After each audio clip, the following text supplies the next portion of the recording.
ഏതാനും വർഷങ്ങൾക്ക് മുമ്പ് ഒരിക്കൽ കോവിഡിൻ്റെ തൊട്ട് മുമ്പുള്ള സമയമാണ്. ഞാനൊരു സ്ഥലത്ത് അമേരിക്കയിലാണ്.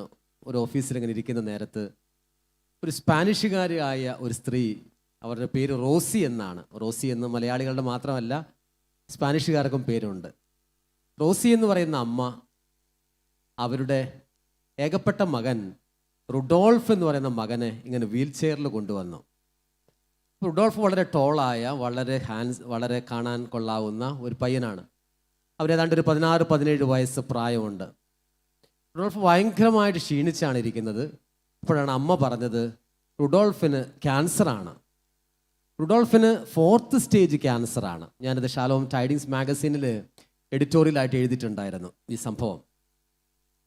അപ്പോൾ റുഡോൾഫ് ഇങ്ങനെ കാണാൻ കൊള്ളാം, പക്ഷേ പഠനമുണ്ട്, പക്ഷെ അവനിങ്ങനെ 4th സ്റ്റേജ് ക്യാൻസറാണ്. ഇവരിങ്ങനെ ആകപ്പാടെ വിഷമിച്ചാണ് ഇരിക്കുന്നത്. അപ്പോൾ അമ്മ പറഞ്ഞു, ഒന്നും ചെയ്യാനില്ല, അമേരിക്കയിലെ എല്ലാ ബെസ്റ്റ് ആശുപത്രികളിൽ ഇവരെ കൊണ്ടുപോയി എല്ലാവിധത്തിലുള്ള ചികിത്സയും കൊടുത്തു, പക്ഷേ ഇനി ഒന്നും ചെയ്യാനില്ല എന്നാണ് പറയുന്നതെന്ന് പറഞ്ഞു. എനിക്ക് ചെറുപ്പക്കാരെ കാണുമ്പോൾ എനിക്ക് പ്രത്യേക താല്പര്യമുണ്ട്. കാരണം ഞാൻ ഈശോയെ കണ്ടറിഞ്ഞത് ചെറുപ്പത്തിലാണ്. അതുകൊണ്ട് എൻ്റെ ഏറ്റവും വലിയ ആഗ്രഹമാണ് സഭാപ്രസംഗകൻ 12:1 ഒന്നിനും സന്തോഷം തോന്നുന്നില്ല എന്ന് പറയുന്ന ദുർദിനങ്ങളും വർഷങ്ങളും ആഗമിക്കും മുമ്പ് യൗവനത്തിലെ സൃഷ്ടാവിനെ കാണണം. ചേർന്നൊന്ന് പറഞ്ഞാൽ ഹല്ലേലൂയ. നമ്മളൊരു 90 വയസ്സായിട്ട് ഈശോയെ കണ്ടിട്ട് പിന്നെ ഭൂമിയിൽ നമുക്ക് എന്ത് ചെയ്യാനാണ്? സ്വർഗം നമുക്ക് കിട്ടിയേക്കും, പക്ഷേ നമുക്ക് ഭൂമിയിൽ മനുഷ്യർക്ക് ഒരു ഉപകാരം ചെയ്യാൻ പറ്റില്ല. അതുകൊണ്ട് ഇതാ ചെറുപ്പത്തിൽ ഈശോയെ കാണണം. ഇവിടെ ഈ കൂട്ടത്തിൽ ചെറുപ്പക്കാരുണ്ടെങ്കിൽ സഹോദരങ്ങളെ, ഇപ്പോഴാണ് നമ്മൾ ഈശോയെ കാണേണ്ടത്. ഇപ്പോൾ നമുക്ക് ഈശോയെ സ്നേഹിക്കാനും ഈശോയ്ക്ക് വേണ്ടി ജീവിക്കാൻ കഴിയുന്നത് പോലെ ICU യൂണിറ്റിലായിരിക്കുമ്പോൾ നമുക്ക് പറ്റില്ല. കാരണം അവിടെ ഹിന്ദിക്കാരായിരിക്കും കൺട്രോൾ ചെയ്യുന്നത്. അപ്പോൾ നിങ്ങൾക്ക് വല്ല പാനി എന്ന് പറയാമെന്നല്ലാതെ വേറെ ഒന്നിനും കൊള്ളില്ല. അപ്പോൾ ബോധമുള്ള സമയത്ത് ബോധത്തോടെ നമുക്ക് ആത്മാവിനും സത്യത്തിലും കർത്താവിനെ സ്തുതിക്കാം. കരമുയർത്തുന്നു പറഞ്ഞാൽ ഹല്ലേലൂയ. ഹിന്ദിക്കാർ മോശമായതുകൊണ്ടല്ല, അവർ നമ്മളുടെ സ്വന്തം പ്രധാനപ്പെട്ട ആളുകൾ തന്നെയാണ്, ഈശോയുടെ ആത്മാക്കൾ തന്നെയാണ്. അപ്പോൾ റുഡോൾഫ് ഇങ്ങനെ വന്നു കഴിഞ്ഞപ്പോൾ എനിക്ക് വലിയ സന്തോഷമായി. റുഡോൾഫിനെ ഞാൻ മുറിയിലേക്ക് കൊണ്ടുപോയി റുഡോൾഫിനോട് വിശേഷങ്ങൾ ചോദിച്ചു. റുഡോൾഫെ, മോന് ബൈബിൾ വായിക്കാറുണ്ടോ? അപ്പോൾ അവൻ പറഞ്ഞു, അച്ഛാ, ഞാനിങ്ങനെ മാമോദിസ മുങ്ങി സ്ഥൈര്യലേപനവും സ്വീകരിച്ചു. അതിനുശേഷം ഞാൻ പള്ളിയിൽ ഈസ്റ്ററിനും ക്രിസ്മസുമേ മാത്രമേ പോവാറുള്ളൂ എന്ന് പറഞ്ഞു. അപ്പോൾ കൊള്ളാമെന്ന് പറഞ്ഞില്ല, എങ്കിലും ഞാൻ മനസ്സിൽ കണ്ടു കൊള്ളാം. എന്നിട്ട് ഞാൻ റുഡോൾഫിനോട് എൻ്റെ കൊന്ത കൊടുത്തുകൊണ്ട് പറഞ്ഞു, മോന് കൊന്ത കണ്ടിട്ടുണ്ടോ? അപ്പോൾ അവൻ പറഞ്ഞു, ഫാദറേ, ഞാൻ എൻ്റെ ഗ്രാൻഡ് മദർ, എൻ്റെ വല്യമ്മ, എൻ്റെ അമ്മൂമ്മ ഇങ്ങനെ ഇതൊക്കെ പിടിച്ച് ചെല്ലുന്നത് ഞാൻ കണ്ടിട്ടുണ്ട്. അന്ന് ചെറുപ്പത്തിലെ ഞാനത് ചെല്ലിയിട്ടുമുണ്ട്, അല്ലാതെ ഞാൻ ചെയ്തിട്ടില്ല എന്ന് പറഞ്ഞു. അപ്പം ഞാൻ റുഡോൾഫിനോട് പറഞ്ഞു, മോനൊരു കാര്യം ചെയ്യണം, മോനെ ഞാൻ ബൈബിൾ തരാം. എന്നിട്ടൊരു ബൈബിൾ കൊടുത്തു. അതിൽ ഒരധ്യായം മോൻ എല്ലാ ദിവസവും വായിക്കണം. മാത്രവുമല്ല, അതിൽ അച്ഛൻ പറഞ്ഞു തരുന്ന ഒരു വചനം മോൻ 100 പ്രാവശ്യം ആവർത്തിക്കണം എന്ന് പറഞ്ഞു. റുഡോൾഫിന് ദൈവത്തെക്കുറിച്ചോ ദൈവത്തിൻ്റെ സ്നേഹത്തെക്കുറിച്ചോ പിടിയില്ല. നമ്മളെപ്പോലെ കൺവെൻഷനിൽ അറ്റൻഡ് ചെയ്യാനുള്ള അവസരം ഉണ്ടായിട്ടില്ല, ഒന്നുമില്ല. പക്ഷേ റുഡോൾഫ് ഈ പറഞ്ഞത് അതേപടി സ്വീകരിച്ചു. ഞാൻ പറഞ്ഞു കൊടുത്തത് 118 സങ്കീർത്തനമാണ്. 118 സങ്കീർത്തനം എല്ലാ ദിവസവും വായിക്കണം. അതിൽ 17-ാമത്തെ ഒരു വചനമുണ്ട്, 118:17, ഞാൻ മരിക്കുകയില്ല, ഞാൻ ജീവിക്കും, ഞാൻ കർത്താവിൻ്റെ മഹത്വം പ്രഘോഷിക്കും. അതാണ് വചനം. ചേർന്ന് പറഞ്ഞേ ഹല്ലേലൂയ. ഞാൻ മരിക്കുകയില്ല, ഞാൻ ജീവിക്കും, ഞാൻ കർത്താവിൻ്റെ മഹത്വം പ്രഘോഷിക്കും. ക്യാൻസർ രോഗികൾക്ക് വേണ്ടി ഒന്ന് പറഞ്ഞ എല്ലാവരും, ഞാൻ മരിക്കുകയില്ല, ഞാൻ ജീവിക്കും, ഞാൻ കർത്താവിൻ്റെ മഹത്വം പ്രഘോഷിക്കും. ഈ ഭൂമിയിലുള്ള പ്രത്യേകിച്ച് നമ്മുടെ പ്രിയപ്പെട്ട ക്യാൻസർ രോഗികളെ മനസ്സിൽ കണ്ടുകൊണ്ട്, ഞാൻ മരിക്കുകയില്ല, ഞാൻ ജീവിക്കും, ഞാൻ കർത്താവിൻ്റെ മഹത്വം പ്രഘോഷിക്കും. ഞാൻ റുഡോൾഫോട് പറഞ്ഞു, റുഡോൾഫ്, ഇത് 100 പ്രാവശ്യം ആവർത്തിക്കണം മോൻ, എന്നിട്ട് നമുക്ക് കുറച്ച് നാളുകൾ കഴിയുമ്പോൾ കാണാമെന്ന് പറഞ്ഞു. റുഡോൾഫ് ഇത് അതേപടി ചെയ്തു. അപ്പോൾ നമുക്ക് ഇങ്ങനെയുള്ള പിള്ളേരോട് പറഞ്ഞാൽ ഒരു ഗുണം എന്തെന്ന്, അത് അതേപടി അവർ ചെയ്യും. കൂടുതൽ വചനം കേൾക്കുന്ന ചിലരോട് പറഞ്ഞാൽ അവർ പെട്ടെന്ന് മറന്നു കളയും. പക്ഷേ ഇങ്ങനെയുള്ളവരോട് പറഞ്ഞാൽ പെട്ടെന്ന് അവരത് ചെയ്യും. ഇവനത് ചെയ്യും. ഇവൻ ഏതാനും ദിവസങ്ങൾ കഴിഞ്ഞപ്പോൾ ഞാൻ അവൻ എൻ്റെ ഫോൺ നമ്പർ ഉൾപ്പെടെ കൊടുത്തു. അപ്പോൾ അവൻ എനിക്കൊരു ടെക്സ്റ്റ് മെസ്സേജ് അയച്ചു, ഫാദറെ എനിക്ക് കാണേണ്ട ആവശ്യമുണ്ട്, ഞാൻ ഇന്ന ഹോസ്പിറ്റലിൽ കിടക്കുകയാണ് എന്ന് പറഞ്ഞു. ഞാൻ ഈ ആശുപത്രിയിലേക്ക് ചെന്നു. ആശുപത്രിയിൽ ചെന്നപ്പോൾ തന്നെ ഞാൻ നോക്കുമ്പോൾ അവൻ താമസിക്കുന്ന മുറിയിൽ ചുറ്റും അവൻ്റെ മാതാപിതാക്കളും പ്രിയപ്പെട്ടവരും എല്ലാം ഫ്രണ്ട്സും എല്ലാം വന്നിട്ടുണ്ട്. അപ്പോൾ തന്നെ ഞാൻ എന്തോ പ്രശ്നമുണ്ട് എന്ന് സെൻസ് ചെയ്തു. ഞാൻ അവൻ്റെ അടുത്തേക്ക് ചെന്നപ്പോൾ പറഞ്ഞു, ഫാദറെ ഇവരോടെല്ലാം അവരോടും പുറത്തു പോകാൻ പറയണം, എനിക്ക് ഫാദറോട് മാത്രം ഒരു കാര്യം പറയണം. റുഡോൾഫ് പറഞ്ഞത് ഇങ്ങനെയാണ്, കഴിഞ്ഞ ദിവസം ഡോക്ടർ എൻ്റെ അടുത്തുകൊണ്ട് വന്നുകൊണ്ട് പറഞ്ഞു, ക്യാൻസർ മൂർച്ഛിച്ചു, ക്യാൻസർ ഭയങ്കര അഗ്രസീവാണ്, ക്യാൻസർ മൂർച്ഛിച്ചിട്ട് ഡോക്ടേഴ്സ് പറഞ്ഞിരിക്കുന്ന 2 ഓപ്ഷൻസാണ്, 2 സാധ്യതയാണ്. ഒന്നുകിൽ എൻ്റെ 2 കാല് മുറിച്ച് കളയണം, 2 കാല് മുറിച്ച് കളഞ്ഞാൽ എനിക്ക് കുറേ കൂടി നാള് ജീവിക്കാൻ കഴിഞ്ഞേക്കാം, കുറേ കൂടി നാളെന്ന് പറഞ്ഞാൽ 2 കൊല്ലം ജീവിക്കാൻ കഴിഞ്ഞേക്കാം. അല്ലെങ്കിൽ ക്യാൻസർ വളരെ അഗ്രസീവ് ആയതുകൊണ്ട് മാക്സിമം ഞാൻ 3 മാസമേ ജീവിക്കുള്ളൂ എന്ന് പറഞ്ഞു. അപ്പോൾ എന്ത് തീരുമാനം എടുക്കണമെന്ന് ഫാദറോട് ചോദിക്കാൻ വേണ്ടിയിട്ടാണ് വിളിച്ചതെന്ന് പറഞ്ഞു. അപ്പോൾ കൊച്ചു മൈനറാണ്, 18 വയസ്സ് എത്തിയിട്ടില്ല. അപ്പോൾ എനിക്ക് പറഞ്ഞു കഴിഞ്ഞാൽ വല്ല കേസും ഫയൽ ചെയ്ത പ്രശ്നമുണ്ട്. അപ്പം അതുകൊണ്ട് ഞാൻ പറഞ്ഞു, മോനെ നമുക്ക് 7 ദിവസം കൂടി ഇതേ വചനം വെച്ച് പ്രാർത്ഥിക്കാം, എന്നിട്ട് 7ാമത്തെ ദിവസം ഞാൻ മോനെ ടെക്സ്റ്റ് ചെയ്യാം, ഇന്നൊരു തീരുമാനം നമ്മൾ എടുത്തതായി മെഡിക്കൽ ഡോക്ടേഴ്സിനോട് മോൻ്റെ മാതാപിതാക്കൾ പറയുന്നതായിട്ട് അവതരിപ്പിച്ചാൽ മതി എന്ന് പറഞ്ഞു. അപ്പോൾ അവൻ സ്നേഹിക്കുന്ന അവൻ്റെ ഒരു കൊച്ചു പെങ്കൊച്ച് അവൻ്റെ അടുത്തിരിക്കുന്നുണ്ടായിരുന്നു ബെഡിൻ്റെ സമീപത്ത്. ഞാൻ അവളോട് ചോദിച്ചു, മോളുടെ ആഗ്രഹം എന്താണ്? അപ്പോൾ അവൾ പറഞ്ഞു, എനിക്ക് റുഡോൾഫിൻ്റെ കാല് പോയാലും എനിക്ക് റുഡോൾഫിനെ വേണമെന്ന് പറഞ്ഞു. ഞാൻ റുഡോൾഫിനോട് പറഞ്ഞു, റുഡോൾഫ് മോൻ്റെ ആഗ്രഹം എന്താണ്?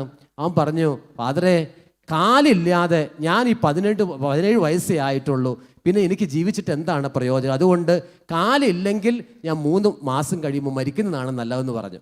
ഞാൻ പറഞ്ഞു, മോനെ നമുക്ക് 7 ദിവസം, ആഴ്ചയല്ല 7 ദിവസം ഈ കാര്യം ചെയ്യാം. അതായത് ഈ വചനം വെച്ച് നമ്മൾ പ്രാർത്ഥിക്കുന്നു, അത് കഴിഞ്ഞ് നമ്മൾ സജസ്റ്റ് ചെയ്യാം. 7 ദിവസം കഴിഞ്ഞപ്പോൾ ഞാനൊരു ടെക്സ്റ്റ് മെസ്സേജ് അയച്ചു, മോനെ നമ്മൾ കാല് മുറിച്ച് കളയുന്നില്ല എന്ന തീരുമാനം എടുത്തതായി മെഡിക്കൽ ഡോക്ടേഴ്സിനോട് പറയണം. അത് ഞാൻ പറഞ്ഞതായിട്ടല്ല മോൻ പറയേണ്ടത്, മോൻ്റെയും മോൻ്റെ മാതാപിതാക്കളുടെ ആഗ്രഹമായിട്ട് പറയണം. കാരണം അച്ഛന്മാർക്ക് അങ്ങനെ പറയാനുള്ള അവകാശമില്ല, മെഡിക്കൽ ബാക്ക്ഗ്രൗണ്ട് ഒന്നും ഇല്ലാത്തതുകൊണ്ട്. അപ്പോൾ ഇതാ മോൻ്റെ ആഗ്രഹവും മോൻ്റെ മാതാപിതാക്കളുടെ ആഗ്രഹവുമായിട്ട് മോനിത് പറയണം എന്ന് പറഞ്ഞു. അവൻ മാതാപിതാക്കളുടെ സ്വന്തം ആഗ്രഹമായി മെഡിക്കൽ ഡോക്ടേഴ്സിനോട് പറഞ്ഞു, ഇതാ ഞാൻ കാല് മുറിച്ച് കളയുന്നില്ല, കാലിങ്ങനെ അതേപടി സൂക്ഷിക്കുന്നു, ഞാൻ മരിക്കാൻ തയ്യാറാണെന്നുള്ള അർത്ഥത്തിൽ. സഹോദരങ്ങളെ, റുഡോൾഫ് ഇത് കഴിഞ്ഞ് ഞാൻ റുഡോൾഫിനെ അധികം കണ്ടിട്ടില്ല. ഞാൻ അത് കഴിഞ്ഞ് നാട്ടിലേക്ക് വന്നു. പിന്നീടാണ് നമുക്ക് കോവിഡ് എല്ലാ പ്രശ്നങ്ങളൊക്കെ ഉണ്ടാകുന്നത്. റുഡോൾഫ് 3 മാസം കഴിഞ്ഞ് മരിച്ചില്ല, 6 മാസം കഴിഞ്ഞ് മരിച്ചില്ല, 1 വർഷം കഴിഞ്ഞ് മരിച്ചില്ല, 2 വർഷം കഴിഞ്ഞ് മരിച്ചില്ല, 3 വർഷം കഴിഞ്ഞ് മരിച്ചില്ല. റുഡോൾഫ് ഇന്നും ജീവിക്കുന്നു, നല്ലൊരു അൾത്താര ബാലനായി ജീവിക്കുന്നു. ചേർന്നൊന്ന് പറഞ്ഞാൽ ഹല്ലേലൂയ, ഹല്ലേലൂയ. ഇന്ന് വെർച്വലായും അല്ലാതെ ഈ ശുശ്രൂഷയിൽ പങ്കുകാരാകുന്ന എല്ലാ ക്യാൻസർ രോഗികളും ആവർത്തിക്കണം സങ്കീർത്തനം 118:17, ഞാൻ മരിക്കുകയില്ല, ഞാൻ ജീവിക്കും, ഞാൻ കർത്താവിന്റെ മഹത്വം പ്രകീർത്തിക്കും. ചേർന്നൊന്ന് പറഞ്ഞാൽ ഹല്ലേലൂയ, ഹല്ലേലൂയ. സത്യത്തിൽ ദൈവവചനത്തിലുള്ള എന്തെന്നില്ലാത്ത വിശ്വാസം എനിക്ക് വന്നത് ആ സമയത്താണ്. ഞാൻ കരുതിയതാണ് നമ്മൾ ശബ്ദമുയർത്തി പ്രാർത്ഥിക്കുന്നത് കൊണ്ടാണ് കർത്താവ് കേൾക്കുന്നതെന്നാണ്. അങ്ങനെയല്ല. വളരെ സിമ്പിളായിട്ട് ഈശോയോട് പറഞ്ഞാലും, ഇങ്ങനെ നിങ്ങൾ കേട്ടിരിക്കുകയായിരിക്കും, ചിലരിപ്പോൾ ഒരു പാദ്യ മയക്കത്തിലാണെന്ന് കരുതുക. ഈശോയോട് ഇങ്ങനെ പറഞ്ഞാൽ മതി. ഈശോയോട് പറഞ്ഞാൽ അവൻ നമ്മളെ കേൾക്കും. നമ്മളെ കേൾക്കുന്നതിനേക്കാൾ കൂടുതൽ ഈശോ നമ്മളെ കേൾക്കും.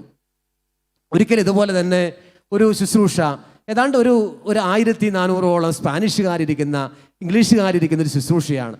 അപ്പോൾ അതിനെല്ലാവർക്കും വേണ്ടി ശിരസ്സിൽ കൈവച്ച് പ്രാർത്ഥിക്കണം. പ്രാർത്ഥന കഴിഞ്ഞപ്പോഴത്തേനൊരു 10-12 മണി സമയമായി. അപ്പം ഞാൻ നോക്കുമ്പോൾ ഒരു സ്പാനിഷുകാരിയായ ഒരു ചേടത്തി സ്വന്തം ഭർത്താവിനെ ഇങ്ങനെ വീൽ ചെയറിൽ കൊണ്ടുവരികയാണ്. അപ്പോൾ എൻ്റെ കയ്യിൽ അനോയിൻറ്റ് ചെയ്യാനുള്ള തൈലം ഇല്ല, ശിരസ്സിൽ കൈ പ്രാർത്ഥിക്കാനുള്ള തൈലം ഇല്ല, ഒന്നുമില്ല. കാരണം ഇറങ്ങിപ്പോകേണ്ട സമയമായി. വൈകുന്നേരം 6:30 തുടങ്ങിയതാണ്, 12 മണിയായി ശുശ്രൂഷ കഴിഞ്ഞപ്പോൾ. പാതിരാത്രിയല്ല, പെട്ടെന്ന് പോകണം. പുറത്തേക്ക് ഇറങ്ങാൻ നേരത്താണ് ഇതുമായിട്ട് ഈ സ്ത്രീ പറയുന്നത്. അവരെന്തൊക്കെയോ പറഞ്ഞു ഈ മനുഷ്യൻ്റെ രോഗത്തെക്കുറിച്ച്. ഞാൻ പറഞ്ഞു ഈശോയുടെ നാമത്തിൽ ഈ വചനവും പറഞ്ഞു 118 സങ്കീർത്തനം 17 തിരുവചനം വചനവും പറഞ്ഞ് ഞാൻ ആശീർവദിച്ച് ഞാൻ പോന്നു. കാരണം എനിക്ക് വണ്ടി കാത്തു നിൽക്കുകയാണ്. ഞാൻ ഓടിക്കേറി പോന്നു. കാരണം ഒന്ന് ഒഴിവാക്കാൻ വേണ്ടിയിട്ടാണ് സത്യത്തിൽ ഞാൻ അങ്ങനെ പ്രാർത്ഥിച്ചത്. കാരണം അവർക്കല്ലെങ്കിൽ എന്ത് തോന്നും എന്ന് തോന്നിയത് കൊണ്ടാണ് ഈശോയുടെ നാമത്തിൽ ഈ വചനം പറഞ്ഞ് ആശീർവദിച്ച് ഞാൻ ഇറങ്ങി ഓടി രക്ഷപ്പെട്ട് പോകുന്നത്. സഹോദരങ്ങളെ, 2 ആഴ്ച കഴിഞ്ഞപ്പോൾ ആ പ്രോഗ്രാം ഓർഗനൈസ് ചെയ്ത ആൾ പറഞ്ഞു, പാദ്രേ, ആ പറഞ്ഞ ആ അവസാനം വന്ന മനുഷ്യരുണ്ടല്ലോ, അയാളുടെ തലയിൽ ഒരു ട്യൂമർ ഉണ്ടായിരുന്നു. ആ ട്യൂമർ മാറിയെന്ന് മാത്രമല്ല, അയാൾ വീൽ ചെയറിൽ നിന്ന് എഴുന്നേറ്റ് നടക്കാനുമായിട്ട് തുടങ്ങിയത് ചേർന്നത് പറഞ്ഞു. ഹല്ലേലൂയ. എൻ്റെ പ്രിയമുള്ള സഹോദരങ്ങളെ, കേൾക്കുന്നവരെ, വീൽ ചെയറിലാണ് ഇരിക്കുന്നതെങ്കിൽ നിങ്ങളുടെ ബൈസ്റ്റാൻഡേഴ്സിനോട് ഒന്ന് സഹായിക്കാൻ പറഞ്ഞാൽ ഒരു പക്ഷേ ഈശോയുടെ നാമത്തിൽ നിങ്ങൾ ഇപ്പോൾ എഴുന്നേറ്റ് നടന്നേക്കും. ചേർന്ന് പറഞ്ഞു ഹല്ലേലൂയ. നമ്മുടെ കർത്താവാണ്, അവൻ വിജയം നൽകുന്ന കർത്താവാണ്, അവൻ രോഗികളെ എഴുന്നേൽപ്പിക്കുന്ന കർത്താവാണ്. നമ്മൾ എഴുന്നേൽക്കണമെന്ന് നമ്മളെക്കാൾ കൂടുതൽ ആഗ്രഹമുള്ളത് നമ്മുടെ കർത്താവിനാണ്. നമ്മൾ ശബ്ദമുണ്ടാക്കുന്നത് കൊണ്ടല്ല, നമ്മൾ സ്നേഹിക്കുന്നത് കൊണ്ട് പോലുമല്ല. കാരണം ഞാനിങ്ങനെ ചിന്തിച്ച്, സാധാരണയായിട്ട് ധ്യാനമാണെങ്കിൽ മലയാളികൾക്ക് 5 ദിവസത്തെ ധ്യാനം നടത്തി 5-ാമത്തെ ദിവസം അവസാനമാണ് രോഗശാന്തി ശുശ്രൂഷ. അപ്പോഴാണ് കർത്താവ് എന്തെങ്കിലും ഒരു പക്ഷേ ചെയ്തേക്കുന്നത്. നേരത്തെ പറഞ്ഞ സംഭവത്തിൽ അവൻ നേരെ ചൊവ്വന് ഒരുങ്ങിയിട്ട് പോലുമില്ല. എന്നിട്ടും ഈശോയുടെ ധൃതി കാണുക. ഈശോയ്ക്ക് തിടുക്കമുണ്ട്.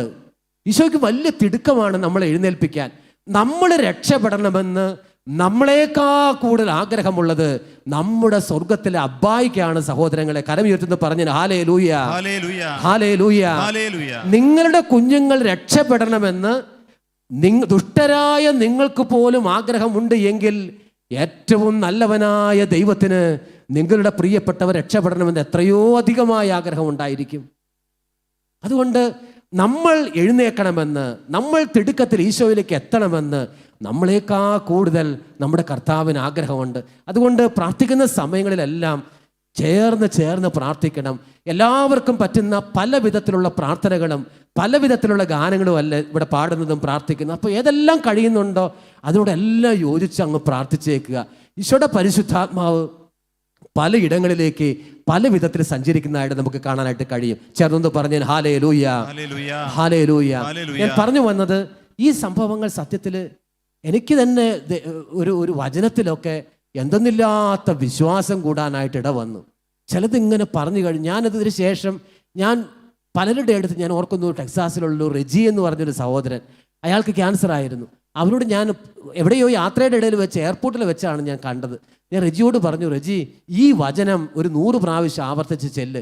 റെജി ഇത് ആവർത്തിച്ച് ചെല്ലി. സഹോദരങ്ങളെ, വചനത്തിനൊരു മാന്ത്രിക ശക്തി ഉള്ളത് കൊണ്ടല്ല, മറിച്ച് വചനം ദൈവത്തിൻ്റെ വചനമായതുകൊണ്ടാണ്.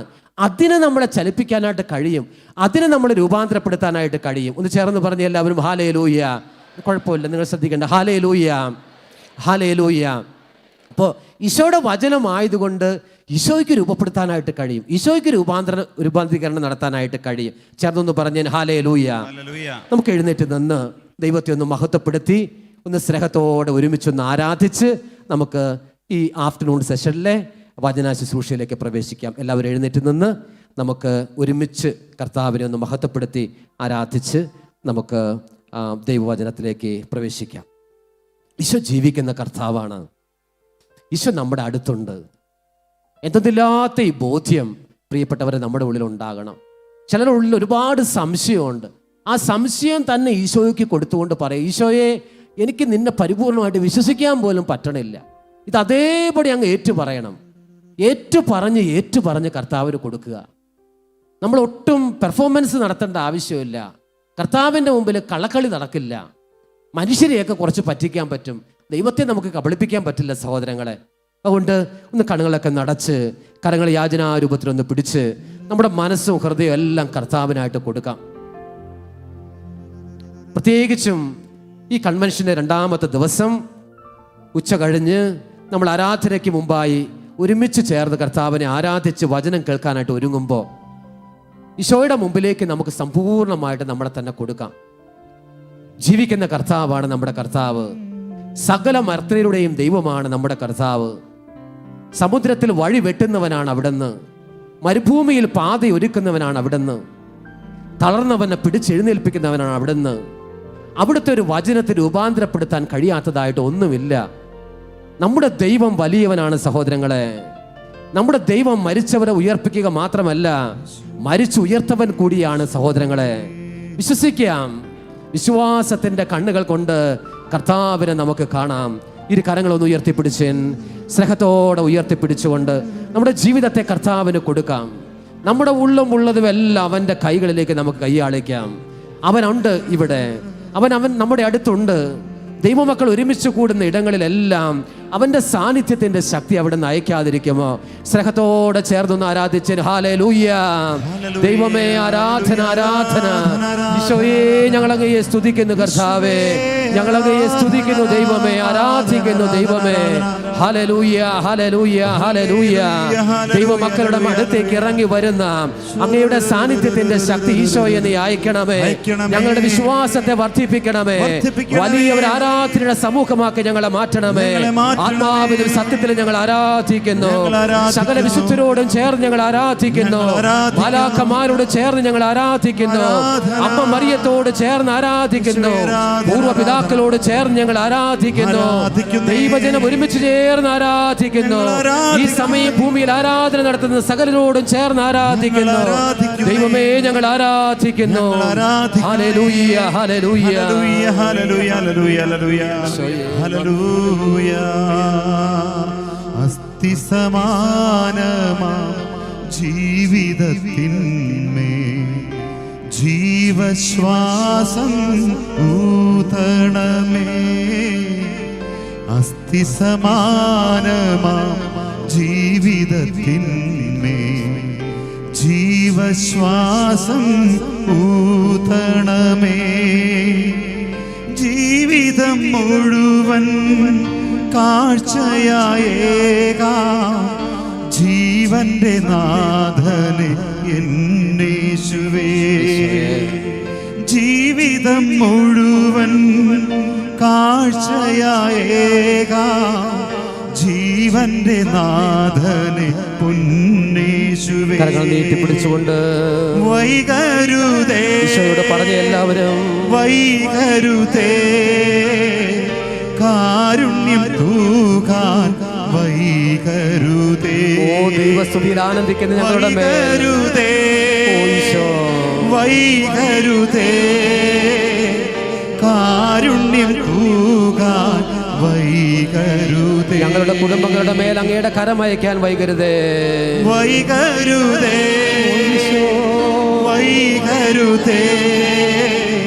കാരുണ്യം തൂകാൻ വൈകരുതേ. ഒരുപാട് വേദനയിലൂടെ കടന്നു പോകുന്ന തിരുസഭയുടെ മേൽ അങ്ങയുടെ കരമയക്കാൻ വൈകരുതേ. വൈകരുതേ. ഓ കർത്താവേ, ഞങ്ങൾ പ്രാർത്ഥിക്കുന്നു. വൈകരുതേ. കാരുണ്യം തൂകാൻ വൈകരുതേ. തിന്മയുടെ ശക്തിയാൽ ആടിയുലയുന്ന ലോകത്തിനോട് കരുണ കാണിക്കാൻ വൈകരുതേ. വൈകരുതേ വൈകരുതേ. കാരുണ്യം തൂകാൻ വൈകരുതേ. കുടുംബത്തിൽ ഒറ്റപ്പെട്ടു പോയിരിക്കുന്ന ജീവിതങ്ങളുടെ മേൽ കരുണ കാണിക്കാൻ വൈകരുത് ഈശോയെ. വൈകരുതേ സ്നേഹത്തോടെ വൈകരുതേ. കാരുണ്യം തൂകാൻ വൈകരുതേ. ഒരുപാട് അപമാനിക്കപ്പെട്ട സീറോ മലബാർ സഭയുടെ മുഖത്തിന്റെ മേൽ കർത്താവെ അങ്ങയുടെ കരുണയുടെ കരമയക്കാൻ വൈകരുതേ. വൈകരുതേ വൈകരുതപ്പാ. വൈകരുതേ. കാരുണ്യം തൂകാൻ വൈകരുതേ. സ്നേഹത്തോടെ നമ്മുടെ സഭ ഉയർത്തിപ്പിടിച്ചുകൊണ്ട് ഇരു കരങ്ങൾ ഉയർത്തി പ്രാർത്ഥിച്ച എല്ലാവരും തിരുസഭയുടെ മേൽ കർത്താവിന്റെ കരുണ ഇറങ്ങട്ടെ. ഒരു പുതിയ മഹത്വം അയക്കണമേ കർത്താവേ. തിരുസഭയുടെ മേൽ അങ്ങയുടെ കരമയക്കണമേ. കേരള സഭയുടെ മേൽ അങ്ങയുടെ കരമയക്കണമേ.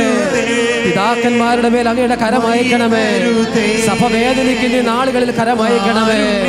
കേരള സഭയുടെ മേൽ അങ്ങയുടെ കരമയക്കണമേ. പിതാക്കന്മാരുടെ മേൽ അങ്ങയുടെ കരമയക്കണമേ. വൈദികരുടെ മേൽ അങ്ങയുടെ കരമയക്കണമേ. സന്യസ്തരുടെ മേൽ അങ്ങയുടെ കരമയക്കണമേ. ഓ സഭയോട് കരുണ കാണിക്കണമേ. ഈ സഭ സഭയോട് അവിടുന്ന് കരുണ കാണിക്കണമേ. ഈ സഭയോട് അവിടുന്ന് കരുണ കാണിക്കണമേ. ഈ സഭയോട് അവിടുന്ന് കരുണ കാണിക്കണമേ. ഇവിടുന്ന് ഉയർത്തിയിരിക്കുന്ന പ്രാർത്ഥനകൾ അവിടുന്ന് ഓർക്കണമേ. ഈ സഭയോട് കരുണ കാണിക്കണമേ. വൈകരുതേ വൈകരുതേ കാരുണ്യം തൂകാൻ വൈകരുതേ. കേരളത്തിൽ നടക്കുന്ന ഏറ്റവും പ്രധാനപ്പെട്ട ഒരു ബൈബിൾ കൺവെൻഷനാണ് ജെറുസലേം ബൈബിൾ കൺവെൻഷൻ എന്നുള്ളത് കൊണ്ട് എൻ്റെ പ്രിയമുള്ളവരെ, സ്നേഹത്തോടെ നമുക്ക് ഈ മധ്യാഹ്നത്തിൽ നമ്മുടെ സഭയ്ക്ക് വേണ്ടിയിട്ട് പ്രാർത്ഥിക്കണം. സഭ ഒരുപാട് അപമാനിക്കപ്പെട്ടു ഈ നാളുകളിൽ. ഈശോയ്ക്ക് ഒരുപാട് വേദനയുണ്ട് ഈ സഭയെക്കുറിച്ച്. ലോകത്തിലെ ഏറ്റവും അധികം ദൈവവിളിയുള്ള സഭയാണ് കേരള സഭ. ഒരു കാലത്ത് ഇങ്ങനെയാണ് പറഞ്ഞുകൊണ്ടിരുന്നത്, കേരള സഭ എന്ന് പറഞ്ഞാൽ ചർച്ച് ഓൺ ഫയർ ആണ് എന്ന്, ചർച്ച് ഓൺ ഫയർ ആണ് എന്ന്. എന്നാൽ ഇന്ന് ഒരുപാട് വേദനിക്കുന്ന സഭയാണ് കേരള സഭ എന്ന് പറയുന്നത്. ഒരുപാട് അപമാനിക്കപ്പെട്ടു, മാധ്യമങ്ങൾ വഴി ഒരുപാട് അപമാനിക്കപ്പെട്ടു, പൊതുനിരത്തിൽ സഭ ഒരുപാട് നഗ്നയാക്കപ്പെട്ടു. സഭാ തനയരായ നമുക്ക് ഈ സഭയ്ക്ക് വേണ്ടി പ്രാർത്ഥിക്കണ്ടേ, സഭയ്ക്ക് വേണ്ടി കണ്ണുനീരൊഴുക്കി പ്രാർത്ഥിക്കണ്ടേ. ഇരു കരങ്ങളും എല്ലാവരും ഉയർത്തിപ്പിടിച്ചുകൊണ്ട് ഈ അനുഗ്രഹീതമായ ശുശ്രൂഷയിൽ പങ്കുകാരാകുന്ന എല്ലാവരും സ്നേഹത്തോടെ കർത്താവിനോട് പറയുക, കർത്താവേ, ഈ സഭയ്ക്ക് ഒരു വസന്തകാലം അവിടുന്ന് തരണം. ഈ നഷ്ടപ്പെട്ട മഹത്വം ഒരിക്കൽ കൂടി ഈ സഭയ്ക്ക് നീ തിരിച്ചു തരണം. ഞങ്ങളുടെ കുടുംബങ്ങൾക്ക് നീ തിരിച്ചു തരുന്നത് പോലെ തന്നെ സഭാഗാത്രത്തിന് തിരിച്ചു തരണം. ഒരുപാട് ചിന്ന ഭിന്നതകൾ ഞങ്ങളുടെ സഭയിലുണ്ട് കർത്താവേ. അവിടുത്തെ കരുണ, അങ്ങയുടെ സ്നേഹം അവിടെ നയിക്കണമേ. സ്നേഹത്തോടെ ഇരു കരങ്ങൾ ഉയർത്തിപ്പിടിച്ച് എല്ലാവരും കർത്താവിനെ സ്തുതിച്ച് ആരാധിച്ചേൻ. സഭയ്ക്ക് വേണ്ടി എല്ലാവരും പ്രാർത്ഥിച്ചേൻ, നിലവിളിച്ചൊന്ന് പ്രാർത്ഥിച്ചേൻ. സഭയ്ക്ക് വേണ്ടി പ്രാർത്ഥിക്കുമ്പോൾ തന്നെ നമ്മളുടെ ജീവിതത്തിന്റെ വിശദാംശങ്ങളിലേക്ക് കർത്താവ് ഇടപെടും. പരിശുദ്ധമായ സഭയെ അവിടെ നിന്ന് അനുഗ്രഹിക്കണമേ. ചിന്ന ഭിന്നമായി പോകുന്ന സഭയെ അനുഗ്രഹിക്കണമേ. ഒരുപാട് കലഹത്തിൽ കഴിയുന്ന സഭയെ അനുഗ്രഹിക്കണമേ. അപമാനം കൊണ്ട് തലതാഴ്ത്തിയിരിക്കുന്ന സഭയെ അനുഗ്രഹിക്കണമേ. കേരള സഭയുടെ മേൽ അങ്ങയുടെ കരം നീട്ടണമേ. അങ്ങയുടെ തകർക്കപ്പെട്ട കരം നീട്ടണമേ ദൈവമേ. ഒരു അനുഗ്രഹീതമായ കാലഘട്ടം ഞങ്ങളുടെ സഭയ്ക്ക് തരണമേ. ഞങ്ങളുടെ ചെറുപ്പക്കാർ ഒരുപാട് വിശ്വാസം അകന്നു പോകുന്നത് ഈശോയെ നീ കാണണമേ. സഭയെ നാണം കെടുത്തുന്ന വിധത്തിൽ സംസാരിക്കുന്നത് അവിടെ നിന്ന് കാണണമേ. മാധ്യമങ്ങൾ ഒറ്റപ്പെടുത്തുന്നത് കാണണമേ. സഭ നഗ്നയായി കഴിയുന്നത് അവിടെ നിന്ന് കാണണമേ. ഈ സഭയോട് നീ കരുണ കാണിക്കണമേ. കേരള സഭയോട് കരുണ കാണിക്കണമേ. പിതാക്കന്മാരോട് കരുണ കാണിക്കണമേ. പരസ്പരം കലഹിക്കുന്ന ഈ സഭയോട് കരുണ കാണിക്കണമേ. മനസ്സലിവ് കാണിക്കണമേ. അങ്ങയുടെ മഹത്വത്തിന്റെ കരം ഒരിക്കൽ കൂടി അയക്കണമേ. ഈ സഭയ്ക്ക് വേണ്ടി ഞങ്ങൾ പ്രാർത്ഥിക്കുന്ന പിതാവേ, സ്നേഹത്തോടെ ഞങ്ങൾ പ്രാർത്ഥിക്കുന്നു, കരുണയോടെ ഞങ്ങൾ പ്രാർത്ഥിക്കുന്നു. ബലിപീഠത്തിൽ കൂടുചമയ്ക്കും പ്രാവുകണക്കെ തിരുസഭ നിൽപ്പൂ. കൂടുതകർത്ത പ്രാക്കളയെല്ലാം കുരുതി കഴിക്കാൻ സർപ്പമണഞ്ഞു. കർത്താവേ, നിൻ ദിവ്യ നിണത്താൽ നേടിയ സഭയെ കൈവെടിയല്ലേ. അങ്ങയുടെ സഭയുടെ മേൽ കരുണ കാണിക്കണമേ.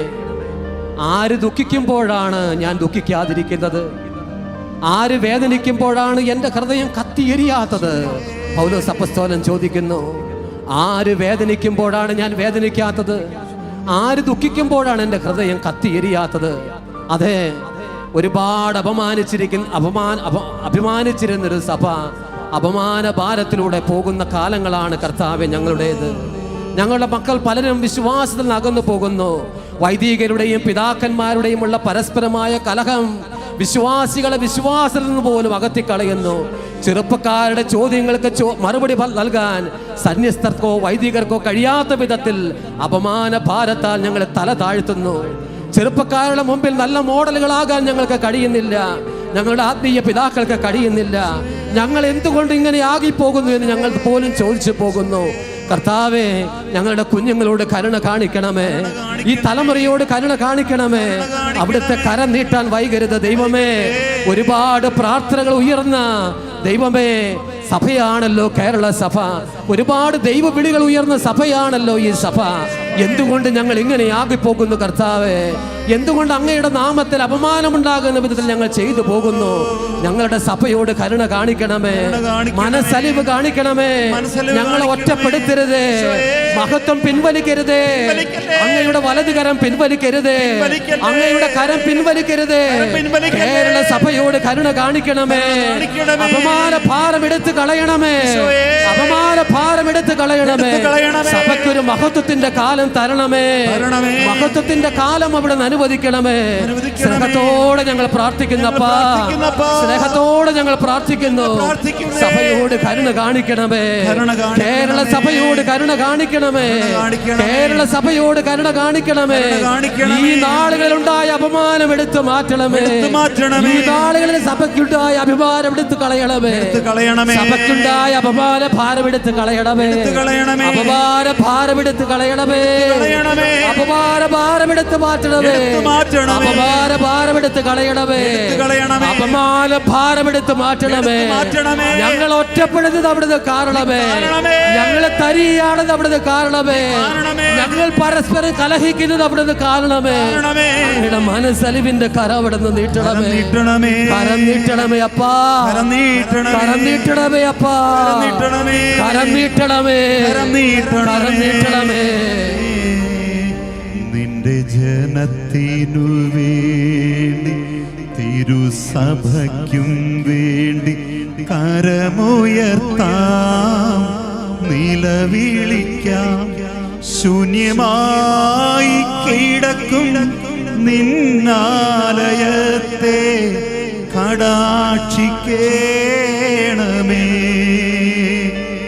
നിന്നെ പരിത്യജിക്കും നിന്റെ മക്കൾക്കു വേണ്ടി ഉപവസിക്കാം, കാത്തിരിക്കാം. പരിഹാരം ചെയ്ത് പ്രാർത്ഥിക്കുവാൻ കണ്ണീരെനിക്കു തരൂ കർത്താവേ. ശ്രവിക്കണമേ കർത്താവേ, ക്ഷമിക്കണമേ. ചേർന്ന് പാടാം. കർത്താവേ ശ്രവിക്കണമേ, കർത്താവേ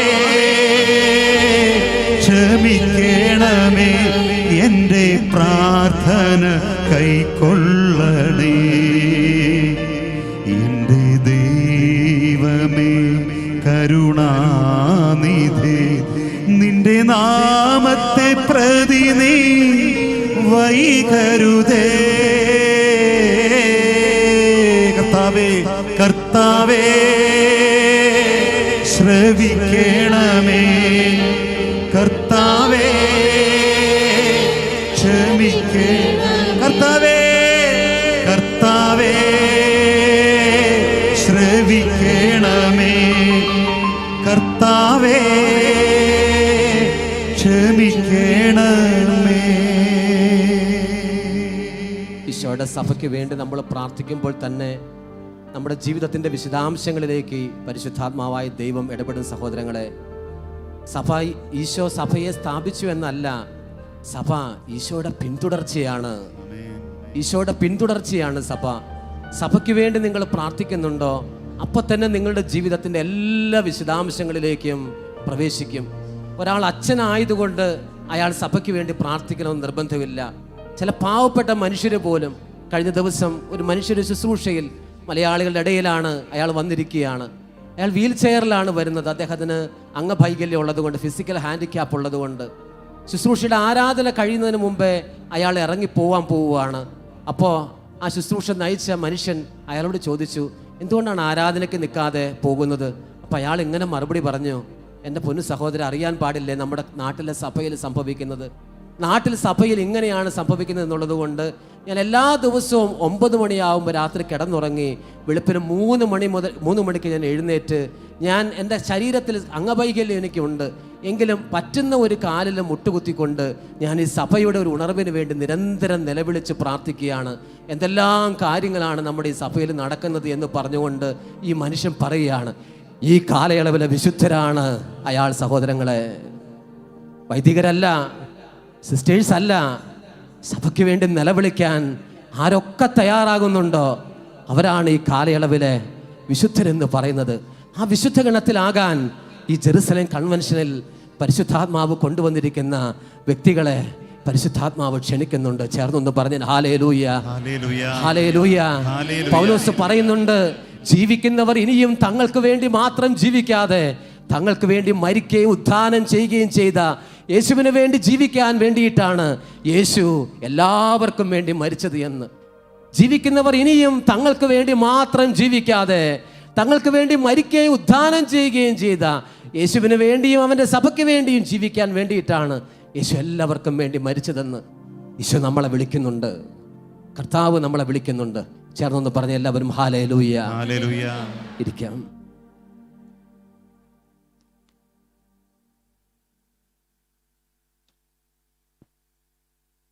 തുടർന്ന് വരുന്ന ഒരു ചെറിയ സമയം ദൈവം എന്തുകൊണ്ട് നമ്മളിൽ നിന്ന് മുഖം മറയ്ക്കുന്ന അനുഭവം നമുക്കുണ്ടാകുന്നു, ഇതാണ് നമ്മൾ ധ്യാനിക്കുന്നത്. ദൈവം എന്തുകൊണ്ട് ചില സമയങ്ങളിൽ മൗനം പാലിക്കുന്നു, മൗനം പാലിക്കുന്നത് പോലെ നമുക്ക് തോന്നുന്നു. ദൈവം എന്തുകൊണ്ട് ഇടപെടുന്നില്ല എന്ന് നമുക്ക് തോന്നിപ്പോകുന്നു. ഇത് വ്യക്തിപരമായ ജീവിതത്തിൽ മാത്രമല്ല, കുടുംബത്തിൽ മാത്രമല്ല, സഭാ സമൂഹങ്ങളിൽ പോലും ദൈവമേ എന്തുകൊണ്ടാണ് അവിടുത്തെ കരം അവിടുന്ന് പിൻവലിച്ചതുപോലെ ഞങ്ങൾക്ക് അനുഭവപ്പെടുന്നു.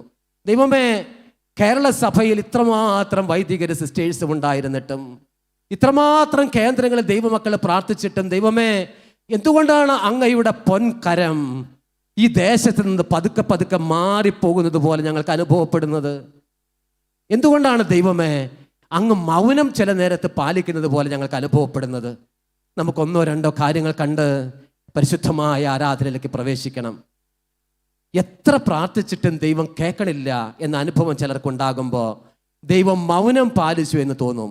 യെശയ്യായുടെ പുസ്തകം 64:12 വചനത്തിൽ പറയുന്നുണ്ട്, കർത്താവേ ഇവയെല്ലാം കണ്ടിട്ടും എന്തുകൊണ്ട് നീ അടങ്ങിയിരിക്കുന്നു? പ്രവാചകൻ ചോദിക്കുകയാണ്, കർത്താവേ ഇവയെല്ലാം കണ്ടിട്ടും അങ്ങ് എന്തുകൊണ്ടാണ് അടങ്ങിയിരിക്കുന്നത്? ഇതുപോലെ തന്നെ യെശയ്യായുടെ പുസ്തകം 64:7 ദൈവമേ ഞങ്ങളിൽ നിന്നും അങ്ങ് എന്തുകൊണ്ടാണ് മുഖം മറച്ചിരിക്കുന്നത്? അകൃത്യങ്ങളുടെ പിടിയിലേക്ക് ദൈവമേ എന്തുകൊണ്ട് ഞങ്ങളെ വിട്ടുകളഞ്ഞിരിക്കുന്നു? ചിലർ ചിന്തിക്കുന്നത് എങ്ങനെയാണ്, അതിജീവിച്ച പ്രലോഭനം, കോവിഡിന് മുമ്പ് വരെയുള്ള കാലഘട്ടത്തിൽ പ്രാർത്ഥിച്ച് അതിജീവിച്ച പ്രലോഭനം ഉണ്ടായിരുന്നു. ഒരുപാട് ആത്മായ ശുശ്രൂഷകരുണ്ടായിരുന്നു നാട്ടിൽ, കേരളത്തിൽ. എന്നാൽ കോവിഡിന്റെ കാലം വന്നു. ഒരു ആത്മീയ മന്ദതയുടെ അരൂപി എല്ലാ രാജ്യങ്ങളിലും എന്നതുപോലെ തന്നെ മലയാളികളുടെ ഇടയിലും ധാരാളമായിട്ട് വ്യാപിച്ചു.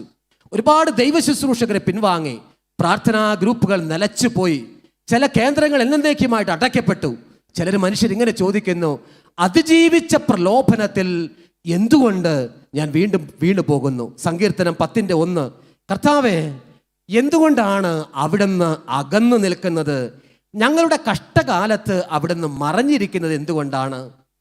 സങ്കീർത്തനം 119:83 വചനം പുകഞ്ഞ തോൽക്കുടം പോലെ ആയി പോകുന്നു ദൈവമേ ഞങ്ങൾ. ചിലർ പറയുന്നത് അങ്ങനെയാണ്, അതിജീവിച്ച ഞങ്ങൾ പ്രലോഭനം, പ്രാർത്ഥനയിൽ അതിജീവിച്ച പ്രലോഭനത്തിൽ ഞങ്ങൾ വീണ്ടും വീണു പോകുന്നു. ഞങ്ങൾ എന്തുകൊണ്ടാണ് ഇങ്ങനെ ആയി പോകുന്നത്? ചിലർ പറയുന്നത് ഇങ്ങനെയാണ്, അധ്വാനമെല്ലാം പാഴായിപ്പോയി. ലൂക്കാ 15:5 രാത്രി മുഴുവൻ ഞങ്ങൾ അധ്വാനിച്ചു, പാഴായിപ്പോയി.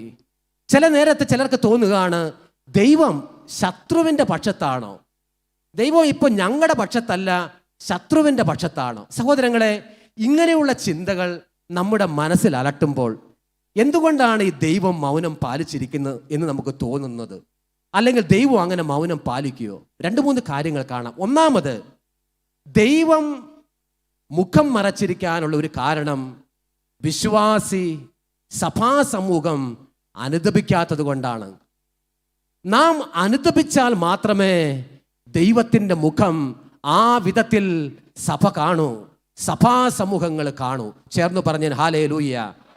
മീറ്റിങ്ങുകൾ കൂട്ടിയത് കൊണ്ട് മാത്രമായില്ല, സമ്മേളനങ്ങൾ ഉണ്ടാക്കിയത് കൊണ്ടായില്ല, പുസ്തകങ്ങൾ എഴുതിയത് കൊണ്ടായില്ല, പ്രസ്താവനകൾ നടത്തിയത് കൊണ്ടായില്ല, മറിച്ച് ദൈവജനം ദൈവത്തിൻ്റെ തിരുമുമ്പിൽ അനുദപിച്ചെങ്കിൽ മാത്രമാണ് മടങ്ങിപ്പോയ മഹത്വം നമ്മുടെ ദേശത്തേക്ക് മടങ്ങി വരൂ.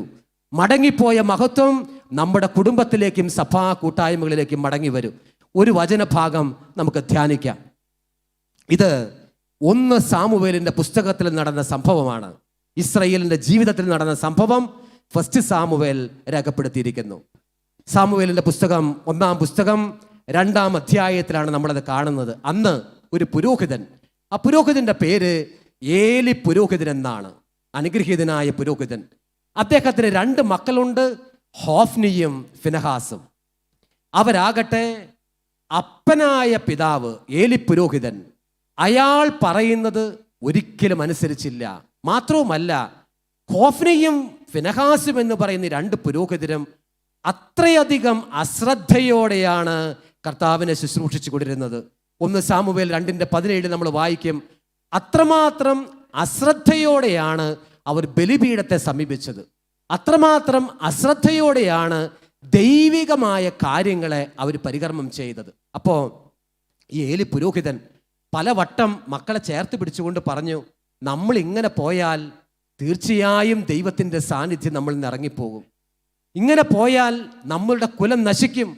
ഇങ്ങനെ പോയാൽ ഇസ്രായേലിൻ്റെ ഭാവി എന്താകുമെന്നതിനെക്കുറിച്ച് എനിക്ക് വല്ലാത്ത ആവലാതിയുണ്ട്. സഹോദരങ്ങളെ, ഇത് ഏലി എന്ന് പറയുന്ന പുരോഹിതൻ ഹോഫ്നിയും ഫിനഹാസും എന്ന് പറയുന്ന മക്കൾക്ക് പലവട്ടം പറഞ്ഞു കൊടുത്തിട്ടും അവരനുസരിച്ചില്ല. ഒരിക്കൽ ദൈവത്തിൻ്റെ പരിശുദ്ധാത്മാവ് ഏലി പുരോഹിതനോട് ഇങ്ങനെ പറഞ്ഞു കൊടുത്തു. ഞാൻ ഈ പറയുന്നതെല്ലാം 1 സാമുവേലിൻ്റെ പുസ്തകം 2-ാം അധ്യായത്തിൽ നിങ്ങൾക്ക് വായിക്കാം. ഇതാ പറഞ്ഞു കൊടുത്തത് ഇങ്ങനെയാണ്: ഇസ്രായേൽ പരാജയപ്പെടും. ഇങ്ങനെ പോയാൽ ഇസ്രായേൽ പരാജയപ്പെടും. ഇങ്ങനെ പോയാൽ ഹോഫ്നിയും ഫിനഹാസും ഈ 2 മക്കൾ യുദ്ധക്കളത്തിൽ മരിച്ചു വീഴും.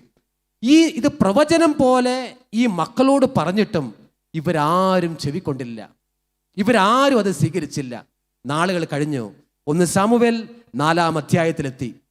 4-ാം അധ്യായത്തിലെത്തിയപ്പോൾ ഫിലിസ്ത്യരും ഇസ്രായേലും തമ്മിലുള്ള യുദ്ധം നടക്കുകയാണ്. നമ്മൾ ഓർക്കണം, ബൈബിൾ വായിക്കുന്ന നേരത്ത് ഇന്ന സമൂഹവും ഇവരും തമ്മിൽ യുദ്ധം നടക്കുന്നു എന്ന് പറഞ്ഞാൽ അന്ന് പുറത്താണ് യുദ്ധം നടന്നതെങ്കിൽ ഇന്ന് ആ യുദ്ധം നടക്കുന്നത് നമ്മുടെ അകത്താണ്. അന്ന് പുറത്ത് നടന്ന യുദ്ധം ഇന്ന് നമ്മുടെ അകത്ത് നടക്കുകയാണ്. ഇതാ ഫിലിസ്തീനുമായുള്ള യുദ്ധം നടക്കുകയാണ്. അന്ന് യുദ്ധത്തിൽ 4000 പേര് ഇസ്രായേൽക്കാർ വധിക്കപ്പെട്ടു. ദാരുണമായി ഇവർ പരാജയപ്പെട്ടു. ഇവർ പരാജയപ്പെട്ട സമയത്ത് ഓടി വന്ന് ദൂതൻ ഏലി പുരോഹിതനോട് പറഞ്ഞു, നമ്മളെ ഫിലിസ്തീന് പരാജയപ്പെടുത്തി, നമ്മൾ ആകെ നശിക്കാറായിരിക്കുന്നു, നമ്മളിനി എന്ത് ചെയ്യണം? അവർ പറഞ്ഞു, നമുക്ക് ഷീലോയിൽ പോയി വാഗ്ദാന പേടകം കൊണ്ടുവരാം. എന്ന് പറഞ്ഞാൽ ദൈവത്തിൻ്റെ സാന്നിധ്യം കുടികൊള്ളുന്ന പേടകമാണ് വാഗ്ദാന പേടകം. അത് നമുക്ക് കൊണ്ടുവരാം. സഹോദരങ്ങളെ, ഓർക്കണം, കേൾക്കുക. പെരുന്നാൾ നടത്തിയതുകൊണ്ട് നഷ്ടപ്പെട്ട മഹത്വം മടങ്ങി വരില്ല. വെടിക്കെട്ട് മാത്രം നടത്തിയതുകൊണ്ട് നഷ്ടപ്പെട്ട സഭയുടെ മഹത്വം മടങ്ങി വരില്ല. അതിന് അനുതപിച്ചേ മതിയാകൂ. ദൈവജനവും പുരോഹിത ശ്രേഷ്ഠരും ചേർന്ന് അനുതപിക്കാതെ നമുക്ക് കൈമോശം വരുന്ന ദൈവത്തിൻ്റെ മഹത്വം നമ്മുടെ വീട്ടിലേക്കോ നമ്മുടെ സഭാ കൂട്ടായ്മകളിലേക്കോ മടങ്ങി വരില്ല. സഹോദരങ്ങളെ, ചേർന്നൊന്ന് പറഞ്ഞു ഹല്ലേലൂയ.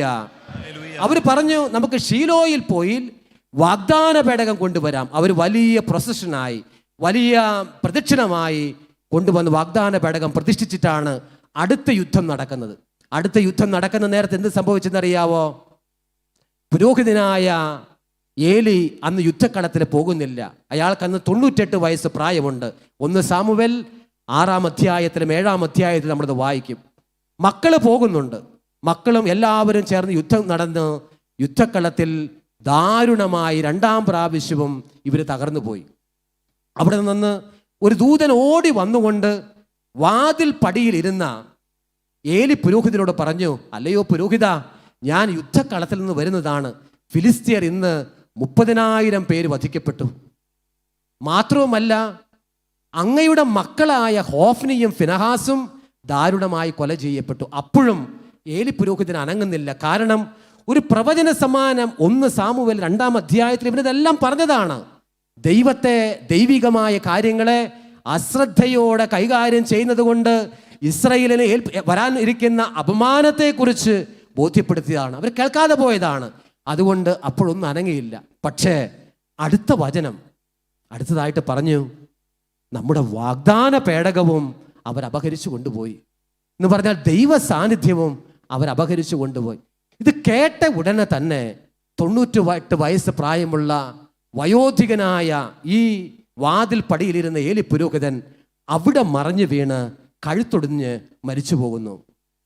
ഈ സമയത്താണ് സാമുവേൽ പ്രവാചകൻ ചോദിക്കുന്ന ഒരു ചോദ്യമുണ്ട്. സാമുവേൽ പ്രവാചകൻ ഇങ്ങനെയാണ് ചോദിക്കുന്നത്: നാം പരാജയപ്പെടാൻ ദൈവം എന്തുകൊണ്ട് അനുവദിച്ചു? പ്രിയമുള്ളവരെ, നമ്മുടെ കുടുംബത്തിൽ ചില അനിഷ്ടകരമായ കാര്യങ്ങൾ സംഭവിച്ചിട്ടുണ്ട് എങ്കിൽ അത് മറ്റുള്ളവർ ചെയ്തു എന്നുള്ളതല്ല നമ്മൾ ചിന്തിക്കേണ്ടത്. ഇത് സംഭവിക്കാൻ എന്തുകൊണ്ട് ദൈവം അനുവദിച്ചു? നമ്മുടെ സഭാ കൂട്ടായ്മകളിൽ ചില കാര്യങ്ങൾ സംഭവിച്ചത് മാധ്യമങ്ങൾ എന്തെങ്കിലും പറയുന്നത് കൊണ്ടല്ല. അങ്ങനെ പറഞ്ഞാൽ നമ്മുടെ ദൈവത്തെക്കാൾ വലുതാണ് മാധ്യമങ്ങൾ എന്ന് പറഞ്ഞേക്കും എന്ന് വന്നേക്കും. അതുകൊണ്ടല്ല ഒരു മാധ്യമത്തിനും ഈശോയുടെ സഭയെ ഒറ്റപ്പെടുത്തുക അല്ലെങ്കിൽ അപമാനത്തിലേക്ക് തള്ളിയിടുക എളുപ്പമല്ല. അന്ന് സാമുവേൽ ചോദിച്ച ചോദ്യമാണ് നമ്മൾ ചോദിക്കേണ്ടത്. നമ്മളുടെ സഭാ കൂട്ടായ്മകളുടെ മേൽ ഇത്രമാത്രം അപമാന ഭാരം വരാൻ എന്താണ് കാരണം? നമ്മൾ പരാജയപ്പെടാൻ എന്താണ് കാരണം? സാമുവേൽ പ്രവാചകൻ ചോദിച്ചു. പെട്ടെന്ന് അവർക്ക് മനസ്സിലായി ഇത് സംഭവിക്കാനുള്ള കാരണം ശത്രു ശക്തിയുള്ളവനായതുകൊണ്ടല്ല, മറിച്ച് നമ്മൾ അനുദപിക്കാത്തത് കൊണ്ടാണ്. നമ്മൾ അനുദപിക്കാത്തത് കൊണ്ട് ദൈവം പുറംതിരിഞ്ഞു. ദൈവം പുറംതിരിഞ്ഞപ്പോൾ ശത്രുപക്ഷം കൂടുതൽ ശക്തിയുക്തമായി മാറി. നമ്മുടെ കുടുംബത്തിന് നഷ്ടപ്പെട്ട മഹത്വം മടങ്ങി വരണമെങ്കിൽ ഏറ്റവും പ്രിയമുള്ളവരെ, മാതാപിതാക്കൾ അനുദപിക്കണം, മക്കൾ മടങ്ങി വരാൻ. ചേർന്ന് പറഞ്ഞാൽ ഹല്ലേലൂയ. ചിലപ്പോഴൊക്കെ ഈ മാതാപിതാക്കൾ ഭയങ്കരമായിട്ട് മക്കളെ ഉപദേശിക്കാറുണ്ട്. നിങ്ങൾക്ക് അറിയാമല്ലോ, മക്കൾക്ക് ഇപ്പോഴത്തെ കാലത്തെ ന്യൂ ജനറേഷന് ഏറ്റവും ഇല്ലാത്ത കാര്യം എന്താണ്? ഈ കാരണവന്മാരുടെ ഉപദേശമാണ്. എപ്പോഴും ഇരുന്ന് ഇങ്ങനെ ഉപദേശിക്കും. പക്ഷേ ഇവരാകട്ടെ തമ്പുരാനെ ഓർത്ത് പള്ളിയിലും പോകില്ല. ചിലപ്പോൾ ഇവരാകട്ടെ വളരെ ലേറ്റ് ആയിട്ടായിരിക്കും ഈശോയുടെ അടുത്തേക്ക് പോകുന്നത്. അപ്പോൾ അവർ പറയുന്നത് എങ്ങനെയാണ്? പപ്പയും മമ്മിയും ഇതൊന്ന് ചെയ്ത് കാണിക്കേ. പപ്പയും മമ്മിയും പള്ളിയിൽ കഴിഞ്ഞ് തിരിച്ചു വന്നാൽ വല്ലവരുടെയും കുറ്റം പറഞ്ഞുകൊണ്ടായിരിക്കും ഇരിക്കുന്നത്. കൊച്ചാകട്ടെ അതിനൊന്നും പോകില്ല. അവൻ കുറച്ച് പള്ളിയിൽ ലേറ്റ് ആകുന്നുണ്ട്, അത് ശരി തന്നെയാണ്. പപ്പ കാണിക്ക്. പപ്പയോട് കൊച്ചിനോട് പറയുകയാണ് മൊബൈൽ നോക്കരുത്. അപ്പോൾ ആ കുഞ്ഞ് തിരിഞ്ഞു നിന്നുകൊണ്ട് പറയുകയാണ്, ഈ പപ്പ എന്തെന്ന് ചെയ്തുകൊണ്ടിരിക്കുന്നത്, അല്ലെങ്കിൽ ഡാഡി എന്താണ് ചെയ്തുകൊണ്ടിരിക്കുന്നത്?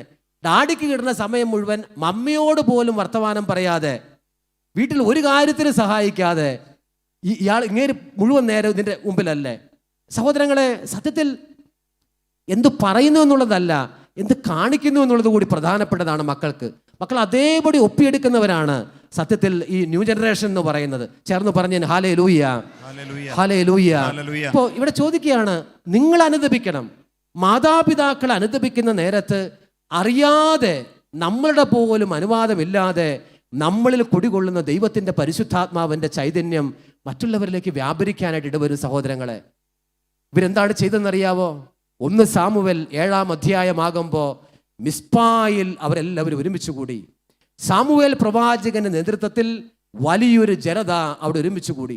അവർ 7 ദിവസം ഉപവസിച്ച് കർത്താവിന് മുമ്പിൽ പ്രാർത്ഥിച്ചു. അവർ പറഞ്ഞു, കർത്താവേ, ബലിപീഠത്തെ ഞങ്ങളുടെ പുരോഹിതന്മാർ അശുദ്ധമാക്കിയിട്ടുണ്ട്. കർത്താവേ, ഞങ്ങളുടെ ശ്രേഷ്ഠരായ പുരോഹിതർ കാഴ്ച വസ്തുക്കളിൽ നിന്ന് പോലും വസ്തുക്കൾ അപഹരിച്ചിട്ടുണ്ട്. ദൈവമേ, ഞങ്ങളുടെ ശ്രേഷ്ഠരായ പുരോഹിത ശ്രേഷ്ഠന്മാർ പലരും അങ്ങേക്ക് വേണ്ടി സമർപ്പിച്ച കാഴ്ച വസ്തുക്കൾ എടുത്ത് സ്വന്തമാക്കിയിട്ടുണ്ട്. അവർക്ക് വേണ്ടി ഞങ്ങൾ മാപ്പ് ചോദിക്കുന്നു എന്ന് പറഞ്ഞുകൊണ്ട് സാമുവേൽ പ്രവാചകന്റെ നേതൃത്വത്തിൽ വലിയൊരു സമൂഹം അനുദപിക്കാനായിട്ട് ഇടവന്നപ്പോൾ സംഭവിച്ചതാണ്, നഷ്ടപ്പെട്ട, അപ്പുറത്ത് ഫിലിസ്തീനെ കൊണ്ടുപോയ ആ വാഗ്ദാന പേടകം വെച്ചിരിക്കുന്ന ഇടങ്ങളിലെല്ലാം ഉള്ള മനുഷ്യർക്കൊക്കെ ചില രോഗങ്ങൾ വന്നു. അവർക്ക് കാര്യം പിടികിട്ടി എന്തുകൊണ്ടാണ് ഈ രോഗങ്ങൾ വന്നിരിക്കുന്നതെന്ന്.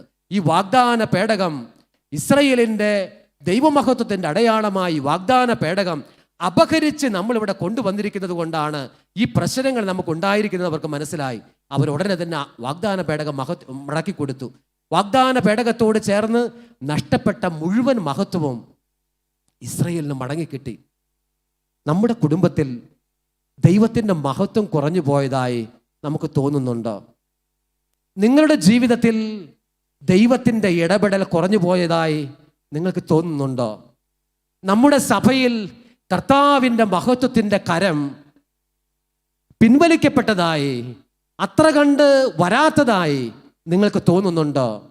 അന്ന് മിസ്പായിൽ ഒരുമിച്ച് കൂടി അവർ നിലവിളിച്ചതുപോലെ ഇന്ന് ജെറുസലേം വചന കൂടാരത്തിൽ ഇരുന്നു കൊണ്ട് ദൈവമക്കളായ നമ്മൾ നിലവിളിക്കുമെങ്കിൽ നഷ്ടപ്പെട്ട ദൈവത്തിൻ്റെ മഹത്വം ഒരിക്കൽ കൂടി കിഴക്കേ പടിപ്പുര തുറന്ന് കടന്നു വരും. സഹോദരങ്ങളെ, കരമുയർത്തുന്നു പറഞ്ഞ ഹല്ലേലൂയ, ഹല്ലേലൂയ. അനുതപിക്കുമ്പോഴാണ് ദൈവത്തിൻ്റെ മഹത്വം കടന്നു വരുന്നത്. ബൈബിളിലെ ഒരു സംഭവം കൂടി കേൾക്കുക. 1 രാജാക്കന്മാരുടെ പുസ്തകം 9-ാം അധ്യായത്തിലെ ഭാഗമാണത്. ദൈവത്തിന് വേണ്ടി ഒരാലയം നിർമ്മിക്കാൻ പറഞ്ഞത് സോളമനോടാണ്. സോളമനാണ് ആദ്യമായി ദൈവത്തിന് വേണ്ടി ഒരു ആലയം നിർമ്മിക്കുന്നത്.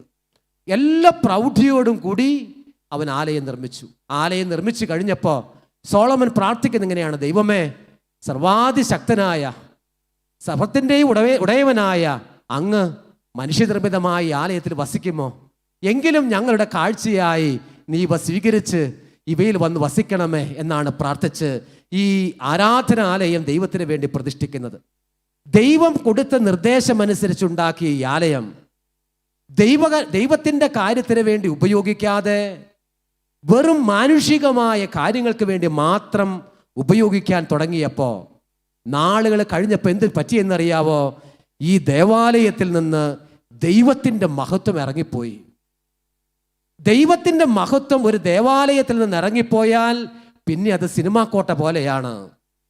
വെറും കോട്ട മാത്രമാണ്, വെറും കെട്ടിടം മാത്രമാണ്. ഏറ്റവും കോടികൾ കൊടുത്ത് നമ്മൾ ഉണ്ടാക്കിയിരിക്കുന്ന ഒരു ആലയമാണെങ്കിലും ദൈവ സാന്നിധ്യം ആ ആലയത്തിൽ കുടികൊള്ളുന്നില്ല എങ്കിൽ കോടികൾ കൊണ്ട് രൂപപ്പെടുത്തിയിരിക്കുന്ന ആലയം കൊണ്ട് എന്ത് പ്രയോജനമാണുള്ളത്? കർത്താവ് വരാൻ തയ്യാറായില്ല എങ്കിൽ മനുഷ്യൻ്റെ അധ്വാനം കൊണ്ട് എന്ത് പ്രയത്നമാണുള്ളത്?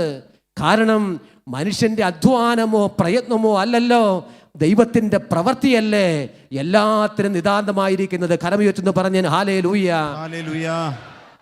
ഇതുകൊണ്ടാണ് നമ്മൾ അനുദപിക്കണമെന്ന് പറയുന്നത്. സഹോദരങ്ങളെ, അനുദപിച്ച് നമ്മുടെ കുടുംബത്തെയും നമ്മളുടെ സഭാ കൂട്ടായ്മകളെയും കർത്താവിലേക്ക് നമ്മൾ കൊടുക്കുമ്പോൾ മാത്രമാണ് ഇറങ്ങിപ്പോയ മഹത്വം മടങ്ങി വരുന്നത്. ജെറുസലേമിന് ഈ മഹത്വം ഇറങ്ങിപ്പോയി. എന്തു പറ്റി?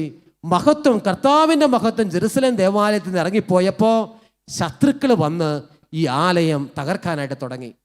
ഒരു പക്ഷേ ഞാൻ സംശയിക്കുന്നു, ദൈവമേ, ഒരുപാട് സമൃദ്ധമായിരിക്കുന്ന കേരള സഭയിൽ കർത്താവ് ഏതാനും നാളത്തേക്ക് ഒരു മൗനം പാലിച്ചിരിക്കുകയാണോ?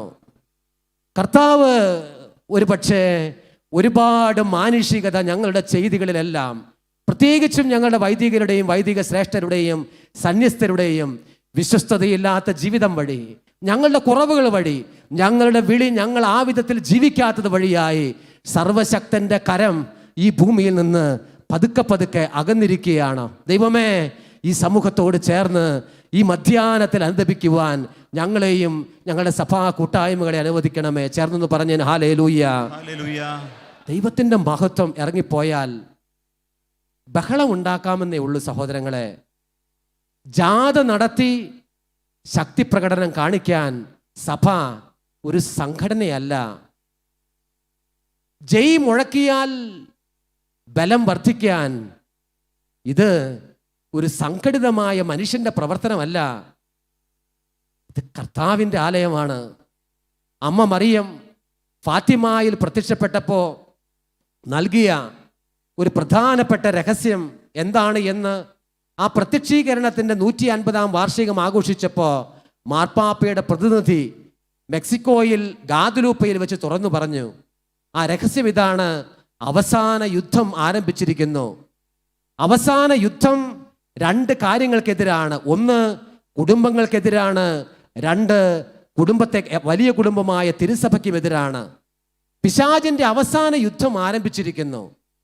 കുടുംബങ്ങളെ ശിഥിലമാക്കുക, സഭയെ ശിഥിലമാക്കുക.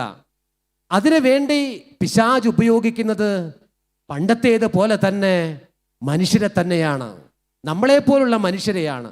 അതുകൊണ്ട് നമുക്കറിയാം ഒരുപാട് കുടുംബങ്ങൾ ശിഥിലമാകുന്നുണ്ട്. പണ്ട് നമ്മൾ വെസ്റ്റേൺ യൂറോപ്പിലോ അമേരിക്കയിലോ ഒക്കെയാണ് എന്ന് പറഞ്ഞിരുന്നത് ഇന്ന് നമ്മുടെ കുടുംബങ്ങളിൽ പോലും വളരെ എളുപ്പത്തിൽ വന്നു എന്ന് നമുക്കറിയാം. നിങ്ങൾക്കറിയുമോ, കേരളത്തിൽ ഒരുപാട് പേര് ഇസ്ലാം സമൂഹത്തിനെതിരെ സംസാരിക്കുന്നവർ ഞാൻ കേട്ടിട്ടുണ്ട്. അപരാധമാണ്. കാരണം വളരെ കുറച്ച് ഇസ്ലാമിക് രാജ്യങ്ങളിൽ മാത്രമാണ് സ്വർഗ വിവാഹം അംഗീകരിച്ചിട്ടുള്ളൂ, അബോർഷൻ അംഗീകരിച്ചിട്ടുള്ളൂ. ഏറ്റവും അധികം അബോർഷൻ അംഗീകരിച്ചിരിക്കുന്നതും നിയമത്തിലൂടെ അംഗീകരിച്ചിരിക്കുന്നത്, ഗേ മാരേജ് അംഗീകരിച്ചിരിക്കുന്നതും ക്രിസ്ത്യാനികളുടെ രാജ്യത്താണ്, അതും കത്തോലിക്കരുള്ള രാജ്യത്താണ്, ഒരുപാട് ദൈവവിളികൾ ഉണ്ടായിരിക്കുന്ന രാജ്യത്താണ്. ഏത് രാജ്യത്തിൻ്റെ കഥയും എടുക്കുക. സഹോദരങ്ങളെ, എന്തുകൊണ്ടാണ് നമുക്ക് അങ്ങനെ പറ്റിപ്പോയിരിക്കുന്നത്? കർത്താവിൻ്റെ നാമത്തിലാണ് പലതും നമ്മൾ ആരംഭിച്ചത്. എന്നാൽ കർത്താവിൻ്റെ സാന്നിധ്യം ഇറങ്ങിപ്പോകുന്നത് പോലെ, കർത്താവിൻ്റെ സാന്നിധ്യം ഇറങ്ങിപ്പോയാൽ പിന്നെ കോട്ടയാണ്. അതുകൊണ്ടാണ് മാതാവ് പറഞ്ഞത്, ഇതാ അവസാന യുദ്ധം ആരംഭിച്ചിരിക്കുന്നു. യുദ്ധം കുടുംബത്തിനെതിരാണ്, ഒപ്പം സഭയ്ക്കുമെതിരാണ്. മാതാവ് ഫാത്തിമയിൽ നൽകിയ മറ്റൊരു പ്രധാനപ്പെട്ട രഹസ്യമാണ്, ഞാൻ ഫാത്തിമയിൽ ആരംഭിച്ചത് മെഡ്ജുഗോറിയയിൽ പൂർത്തിയാക്കുമെന്നുള്ളതാണ് മാതാവിൻ്റെ മറ്റൊരു ദർശനം. ഞാൻ ഫാത്തിമയിൽ ആരംഭിച്ചത് മെഡ്ജുഗോറിയയിൽ പൂർത്തിയാക്കും. കാര്യം ഇതാണ്, ലോകമഹായുദ്ധം വന്ന് ലോകം വല്ലാതെ ശിഥിലമാകുന്ന ഒരു കാലഘട്ടം. ആ സമയത്ത് ബെനഡിക്റ്റ് 15-ാമൻ മാർപ്പാപ്പയാണ്. ഇപ്പം അടുത്ത കാലത്ത് മരിച്ചത് 16-ാമൻ മാർപ്പാപ്പ. അന്ന് ബെനഡിക്റ്റ് 15-ാമൻ മാർപ്പാപ്പയാണ് മാർപ്പാപ്പ. അപ്പോൾ 10,000-കണക്കിന് ലക്ഷക്കണക്കിന് മനുഷ്യർ 1-ാം ലോക മഹായുദ്ധത്തിൽ ഇങ്ങനെ മരിച്ചു വീഴുകയാണ്. ആ സമയത്താണ് ബെനഡിക്റ്റ് 15-ാമൻ മാർപ്പാപ്പ പറയുന്നത്, നമ്മുടെ ലുത്തിനിയയിൽ സമാധാനത്തിൻ്റെ രാജ്ഞി എന്നുകൂടി ചേർത്ത് വെച്ച് നമുക്ക് പ്രാർത്ഥിക്കണം. കാരണം ഭൂമിയിൽ സമാധാനമില്ല. സമാധാനത്തിൻ്റെ രാജ്ഞിയോട് ചേർന്ന് പ്രാർത്ഥിച്ചാൽ മാത്രമാണ് ഈ ഭൂമിയിൽ സമാധാനം വരികയുള്ളൂ. ഈ സമാധാനത്തിൻ്റെ രാജ്ഞിയാണ് ഫാത്തിമയിൽ പ്രത്യക്ഷപ്പെട്ട മാതാവ് മെഡ്ജുഗോറിയയിൽ പൂർത്തിയാക്കാൻ വേണ്ടി ശ്രമിച്ചുകൊണ്ട് 1981 മുതൽ തുടർച്ചയായി 10-40 വർഷം 10-20 വർഷം തുടർച്ചയായിട്ട് മാതാവിൻ്റെ പ്രത്യക്ഷീകരണം ഉണ്ടായിരുന്നു. അപ്പോഴെല്ലാം മാതാവ് പറഞ്ഞുകൊണ്ടിരുന്നത്, സമാധാനത്തിന് വേണ്ടി പ്രാർത്ഥിക്കണം, കലഹങ്ങൾ പെരുകാൻ പോകുന്നു, യുദ്ധങ്ങൾ പെരുകാൻ പോകുന്നു, സഭയ്ക്കെതിരെയും കുടുംബത്തിനെതിരെയുമുള്ള തിന്മയുടെ വിപരീതമായ കാര്യങ്ങൾ പെരുകാൻ പോകുന്നു. അതുകൊണ്ട് ദൈവമക്കൾ സമാധാനത്തിൻ്റെ രാജ്ഞിയോട് ചേർന്ന് പ്രാർത്ഥിക്കണമെന്ന് ചേർന്നൊന്ന് പറഞ്ഞ് എല്ലാവരും ഹല്ലേലൂയ. ഭയപ്പെടാൻ വേണ്ടിയിട്ടല്ല, തളരാനോ നിരാശ പിടിക്കാനോ വേണ്ടിയിട്ടല്ല, മറിച്ച് നമ്മൾ കർത്താവിൻ്റെ നാമത്തിൽ ചെയ്യേണ്ടവ ചെയ്യാനുള്ള ഉത്തരവാദിത്വം നമുക്കുണ്ട് എന്ന് ബോധ്യപ്പെടാൻ വേണ്ടിയിട്ടാണ് സഹോദരങ്ങളെ. കുറേ നാളുകൾക്ക് മുമ്പ് പ്രത്യേകിച്ചും വിശുദ്ധ ജോൺ പോൾ 2-ാമൻ മാർപ്പാപ്പയെ മാർപ്പാപ്പയാക്കി ഉയർത്തുന്ന സമയത്ത് അതിന് കാരണമായത് ഒരു സിസ്റ്റർക്കുണ്ടായ സൗഖ്യമായിരുന്നു. അതിന് പ്രധാനപ്പെട്ട അത്ഭുതമായി വത്തിക്കാൻ സ്വീകരിച്ചത് ഒരു സിസ്റ്ററിൻ്റെ മേലുണ്ടായ ഒരു രോഗസൗഖ്യമായിരുന്നു. അപ്പം ഞാൻ ആ സിസ്റ്ററിനെ കാണാനായിട്ട് ഫ്രാൻസിലാണ്, സന്ദേശാലം പത്രത്തിന് വേണ്ടിയിട്ട് ഞാൻ അന്ന് യൂറോപ്പിലുള്ളത് കൊണ്ട് പോയതാണ്. അവിടെ ചെന്ന് കഴിഞ്ഞപ്പോൾ ഈ സിസ്റ്ററിനെ കണ്ടു. മലയാളികളായ സിസ്റ്റേഴ്സ് അവിടെയുണ്ട്. അവരുടെ സഹായത്തോടു കൂടി ട്രാൻസ്ലേഷൻ നടത്തി ഈ കാര്യങ്ങളെല്ലാം ചോദിച്ച് മനസ്സിലാക്കി. ഇത് മനസ്സിലാക്കി പുറത്തേക്ക് ഞാൻ ഇറങ്ങാൻ നേരമായപ്പോൾ അവിടെയുള്ള ആ സിസ്റ്റർ പറഞ്ഞു, ഫാദറിനറിയാവോ, അപ്പുറത്തൊരു കോൺവെൻ്റ് ഉണ്ട്, ഏതാണ്ട് 750 വർഷം മുമ്പുണ്ടായ ഒരു കോൺവെൻ്റാണ്, ഒരു ബൃഹത്തായ, ഒരു പക്ഷേ നമ്മുടെ ഈ ആലയത്തിൻ്റെ ഒരു 4 ഇരട്ടി വലുപ്പവും ഭൂപ്രദേശവുമുള്ള ഒരു കോൺവെൻറ്റ്. 100 കണക്കിന് സിസ്റ്റേഴ്സ്, ക്ലോയിസ്റ്റേഡ് മിണ്ടാമഠത്തിലെ സിസ്റ്റേഴ്സ് കർത്താവിൻ്റെ സഭയ്ക്ക് വേണ്ടി കെട്ടിക്കിടന്ന് നിലവിളിക്കുകയും പ്രാർത്ഥിക്കുകയും ചെയ്ത കോൺവെൻ്റാണത്. അവരിൽ ചില സിസ്റ്റേഴ്സ് ആകട്ടെ വീട്ടിൽ നിന്ന് ഇറങ്ങി ആ കോൺവെൻറ്റിൽ ജോയിൻ ചെയ്തിട്ട് ആകെ ഒരിക്കൽ മാത്രമാണ് പുറത്തേക്ക് ഇറങ്ങിയിരിക്കുന്നത്. സിവിൽ വാർ അവിടെ ഉണ്ടാകുന്ന കാലത്ത് മുഴുവൻ സമയവും അവരവിടെ പ്രാർത്ഥനയിലായിരുന്നു. പക്ഷേ എന്നിട്ട് അവർ പറയുകയാണ്, ഫാദറിന് അറിയാമോ, ഇപ്പോൾ അവർ ആ കോൺവെൻ്റ് അടച്ചു കളയാൻ പോവുകയാണ്. അവർക്ക് സിസ്റ്റേഴ്സ് ആരും ഇല്ല. ഞാൻ നോക്കുമ്പോൾ ഒരു 78 വയസ്സ് അല്ലെങ്കിൽ 80 വയസ്സ് പ്രായമുള്ള ഒരു സിസ്റ്റർ ഒരു ട്രോളിയൊക്കെ ഇങ്ങനെ ലഗേജ് എല്ലാം ഇങ്ങനെ വലിച്ച് പോവുകയാണ്. അപ്പോൾ ഞാൻ ചോദിച്ചു, ആ സിസ്റ്റർ ആരാണ്? ആ സിസ്റ്ററാണ് ആ കോൺവെൻറ്റിലെ അവസാന സിസ്റ്റർ. അപ്പോൾ നോക്കുമ്പോൾ തൊട്ടടുത്ത് ബുൾഡോസറിന് സമാനമുള്ള വണ്ടികൾ വന്ന് കിടക്കുന്നുണ്ട്. ഈ സിസ്റ്റർ കൂടി ഈ ആലയം വിട്ടുപോയാൽ അത് ബുൾഡോസർ പോലെ ഉള്ള വാഹനങ്ങൾ വന്ന് അത് തട്ടി നിരത്തി ഹോട്ടലുകളായിട്ട് കൺവേർട്ട് ചെയ്യുന്ന പ്രോസസ്സിലായിരുന്നു അവർ. അത് അവിടെ പലയിടങ്ങളിൽ നടക്കുന്ന സംഭവമാണെങ്കിലും ഇത് ആദ്യമായിട്ട് കാണാനായിട്ട് ഇട വന്നപ്പോൾ സത്യത്തിൽ എൻ്റെ ഹൃദയം വല്ലാതെ വേദനിക്കാൻ ഇട വന്നു. സഹോദരങ്ങളെ, ഞാൻ ഓർക്കുകയാണ്, പുറം രാജ്യങ്ങളിൽ ഗ്രിഗോറിയൻ ചാൻറ്റുകൾ അവസാനിക്കും മുമ്പേ കേരളത്തിൽ അന്നാ പെസഹാകൾ അവസാനിക്കുമെന്ന് നമ്മൾ ഓർക്കണം. ആ ദേശത്തുണ്ടാകുന്ന അതേ പ്രതിസന്ധികൾ നമ്മളെയും നമ്മുടെ ചെറുപ്പക്കാരെയും വലയം ചെയ്തുകൊണ്ടിരിക്കുന്നു എന്ന് നമ്മൾ ഓർക്കണം. എന്താണ് പ്രതിവിധി? പ്രതിവിധി ദൈവമക്കളായ നമ്മൾ അവർക്ക് വേണ്ടി കൂടി അനുദപിക്കണം. കർത്താവിനോട് പറയണം, കർത്താവേ, അങ്ങയെ സ്നേഹിക്കാത്തവർക്ക് വേണ്ടി കൂടി ഞാൻ അങ്ങയെ സ്നേഹിക്കുന്നു. അങ്ങേക്ക് വേണ്ടി, അങ്ങയോട് ചേർന്നിരിക്കാത്തവർക്ക് വേണ്ടി കൂടി അങ്ങയെ ഞാൻ ചേർത്ത് പിടിച്ചിരിക്കുന്നു. അങ്ങയുടെ മുമ്പിൽ വിലപിക്കാത്ത ഞങ്ങളുടെ തലമുറയ്ക്ക് വേണ്ടി കൂടി കർത്താവെ, ഞങ്ങൾ വിലപിച്ച് കണ്ണുനീരോട് അങ്ങയുടെ അടുത്തേക്ക് വരുന്നു. ദൈവമക്കൾ മുട്ടുകൾ മടക്കുമ്പോൾ കർത്താവ് കടന്നു വരാതിരിക്കുമോ? ദൈവമക്കൾ മുട്ടുമടക്കുമ്പോൾ പാതാള ഗോപുരങ്ങൾ, തിന്മയുടെ ശക്തികൾ വിറകൊള്ളാതിരിക്കുമോ? വലതുകര ഉയർത്തുന്നു പറഞ്ഞു ഹല്ലേലൂയ, ഹല്ലേലൂയ, ഹല്ലേലൂയ. അനുദപിക്കണം. സഭ ഈ നാടുകളിലൊക്കെ ഇത്രമാത്രം പ്രശ്നങ്ങളിലൂടെ പോകാൻ, കേരളത്തിൽ മാത്രമല്ല ലോകത്തിലുടനീളം പ്രശ്നങ്ങളിലൂടെ പോകാനുള്ള ഏറ്റവും പ്രധാനപ്പെട്ട ഒരു കാരണം, കഴിഞ്ഞ നാളുകളിൽ ഇങ്ങനെ മിണ്ടാമഠങ്ങളിൽ അല്ലെങ്കിൽ ട്രഡീഷണലായ ആക്റ്റീവായ മഠങ്ങളിൽ പോലും ദിവ്യകാരുണ്യ ഈശോയുടെ മുമ്പിൽ കെട്ടിക്കിടന്ന് പ്രാർത്ഥിക്കുന്നവരുണ്ടായിരുന്നു സഹോദരങ്ങളെ. ഇന്ന് അങ്ങനെയുള്ളവരുടെ എണ്ണം വളരെ കുറവാണ്. സഭയുടെ, നിങ്ങൾക്കറിയാമല്ലോ, ഈ ലൈറ്റ് ഇപ്പോൾ കാണുമ്പോൾ നല്ല വെളിച്ചമുണ്ട്. പക്ഷെ വെറുതെ സ്വിച്ച് ഇടുന്നത് കൊണ്ടല്ല ലൈറ്റ് തെളിയുന്നത്.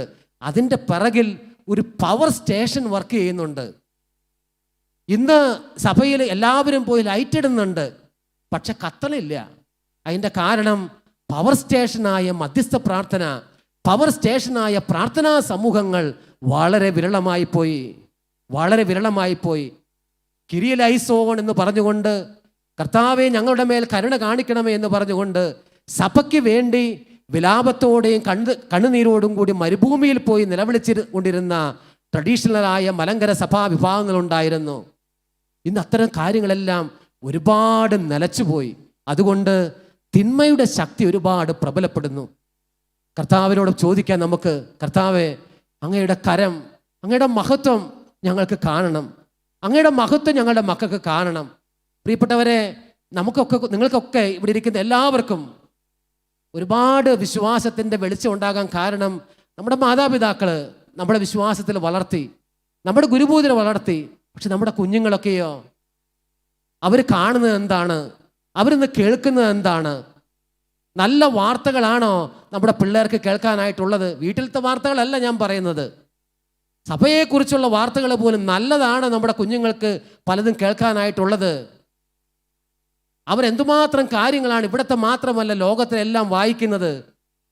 ഈ വായനയും എഴുത്തിലൂടെയും ഒക്കെ അവരുടെ തലയിലേക്ക് വരുന്ന ഈ നെഗറ്റീവായ കാര്യങ്ങൾ രൂപാന്തരപ്പെടാൻ കർത്താവിൻ്റെ മഹത്വം മടങ്ങി വരാതെ മാനുഷികമായ ചെയ്തികൾ കൊണ്ട് സാധ്യമായേക്കുമോ? ചേർന്നൊന്ന് പറഞ്ഞ് എല്ലാവരും ഹല്ലേലൂയ, ഹല്ലേലൂയ. അതുകൊണ്ട് പ്രാർത്ഥിക്കണം, ഈശോയുടെ മുമ്പിൽ പ്രാർത്ഥിക്കണം. ഞാൻ നിങ്ങളുടെ മുമ്പിൽ ഒരു പ്രോമിസ് തരാം. നിങ്ങൾക്ക് ഏറ്റവും അധികം നിങ്ങൾ മാനസികമായിട്ട് ക്ഷീണിക്കുകയോ അല്ലെങ്കിൽ വിഷമിക്കുകയോ ചെയ്യുന്ന സമയത്ത് നിങ്ങൾ സഭയ്ക്ക് വേണ്ടി ഒന്ന് പ്രാർത്ഥിച്ച് നോക്കിയാൽ നിങ്ങളുടെ ഉള്ളിൽ ഭയങ്കര ഊർജ്ജം ഉണ്ടാവും. കരയാൻ പറ്റാത്തവർക്ക് പോലും കരഞ്ഞ് ഈശോയുടെ മുമ്പിൽ നിലവിളിക്കാനായിട്ട് പറ്റും. ഞാൻ ഒരിക്കലും ഇങ്ങനെ ഡാനിയൽ ഫാസ്റ്റിലിൻ്റെ സമയത്ത് സഭയ്ക്ക് വേണ്ടിയിട്ട് പ്രാർത്ഥിച്ച് ഇങ്ങനെ ഇവിടെ ആയിരുന്നല്ലോ അതിൻ്റെ റെക്കോർഡിങ് നടക്കുന്നത്. അപ്പോൾ ഞാനിങ്ങനെ പ്രാർത്ഥിച്ച് കരയണ നേരത്ത് അത് റെക്കോർഡ് ചെയ്ത് അത് ലൈവായിട്ട് എയർ ചെയ്ത സമയത്ത് ബാംഗ്ലൂരിൽ നിന്നൊരു ചേച്ചി ഇങ്ങനെ കത്ത് എഴുതിയിരിക്കുകയാണ്, അച്ഛാ നിരാശപ്പെടുകയൊന്നും വേണ്ട, എല്ലാം ശരിയാവും എന്ന് പറഞ്ഞുകൊണ്ട്. ഞാൻ ഓർക്കായിരുന്നു ആ ചേച്ചിക്കൊക്കെ എന്തുമാത്രം മനസ്സ്, ഹൃദയം ആ സഹോദരി കൊടുത്തിട്ടുണ്ട് എന്ന്. സഹോദരങ്ങളെ, കർത്താവിന് മുമ്പിൽ നമ്മൾ നിലവിളിച്ച് പ്രാർത്ഥിക്കണം. സഭയെ അനുഗ്രഹിക്കണമേ, ഈശോയെ വൈദികരെ അനുഗ്രഹിക്കണമേ, സിസ്റ്റേഴ്സിനെ അനുഗ്രഹിക്കണമേ. തകർന്നു പോകുന്ന ഞങ്ങൾക്ക് കർത്താവെ ചിലത് എന്താണെന്ന് പോലും ഞങ്ങൾക്ക് അറിയുന്നില്ല കർത്താവെ, എങ്കിൽ അങ്ങയുടെ കരുണ അയക്കണമേ. ചേർന്ന് പറഞ്ഞ എല്ലാവരും ഹല്ലേലൂയ. ഹല്ലേലൂയ. ഈ നൂറ്റാണ്ട് അൽമായരുടെ നൂറ്റാണ്ടാണ്. ഇനിയുള്ള കാലത്തുണ്ടാകാൻ പോകുന്ന വിശുദ്ധർ അൽമായരിൽ നിന്നാണ്. അൽമായരിലൂടെ സഭയുടെ ഒരു നവീകരണം സാധ്യമാകും. അതിലേക്ക് പരിശുദ്ധാത്മാവായി ദൈവം നിങ്ങളെയും നിങ്ങളുടെ വരും തലമുറകളെയും ക്ഷണിക്കുന്നുണ്ട്. സഹോദരങ്ങളെ, കരമുയർത്തുന്നു പറഞ്ഞ് ഹല്ലേലൂയ, ഹല്ലേലൂയ. ഹല്ലേലൂയ. ഹല്ലേലൂയ. ഒരുപാട് പേര് പരിശുദ്ധാത്മാവിൽ ഉണർന്നു വരും, കർത്താവിൽ ഉണർന്നു വരും. നമുക്ക് സ്നേഹത്തോടെ പ്രാർത്ഥിക്കാം. ഈശോയെ, അനുദപിക്കാൻ കൃപ നീ ഞങ്ങൾക്ക് തരണമേ. അങ്ങയുടെ ഞങ്ങൾക്ക് നഷ്ടപ്പെട്ടു പോയ മഹത്വം ഒരിക്കൽ കൂടി തിരിച്ചു തരണമേ.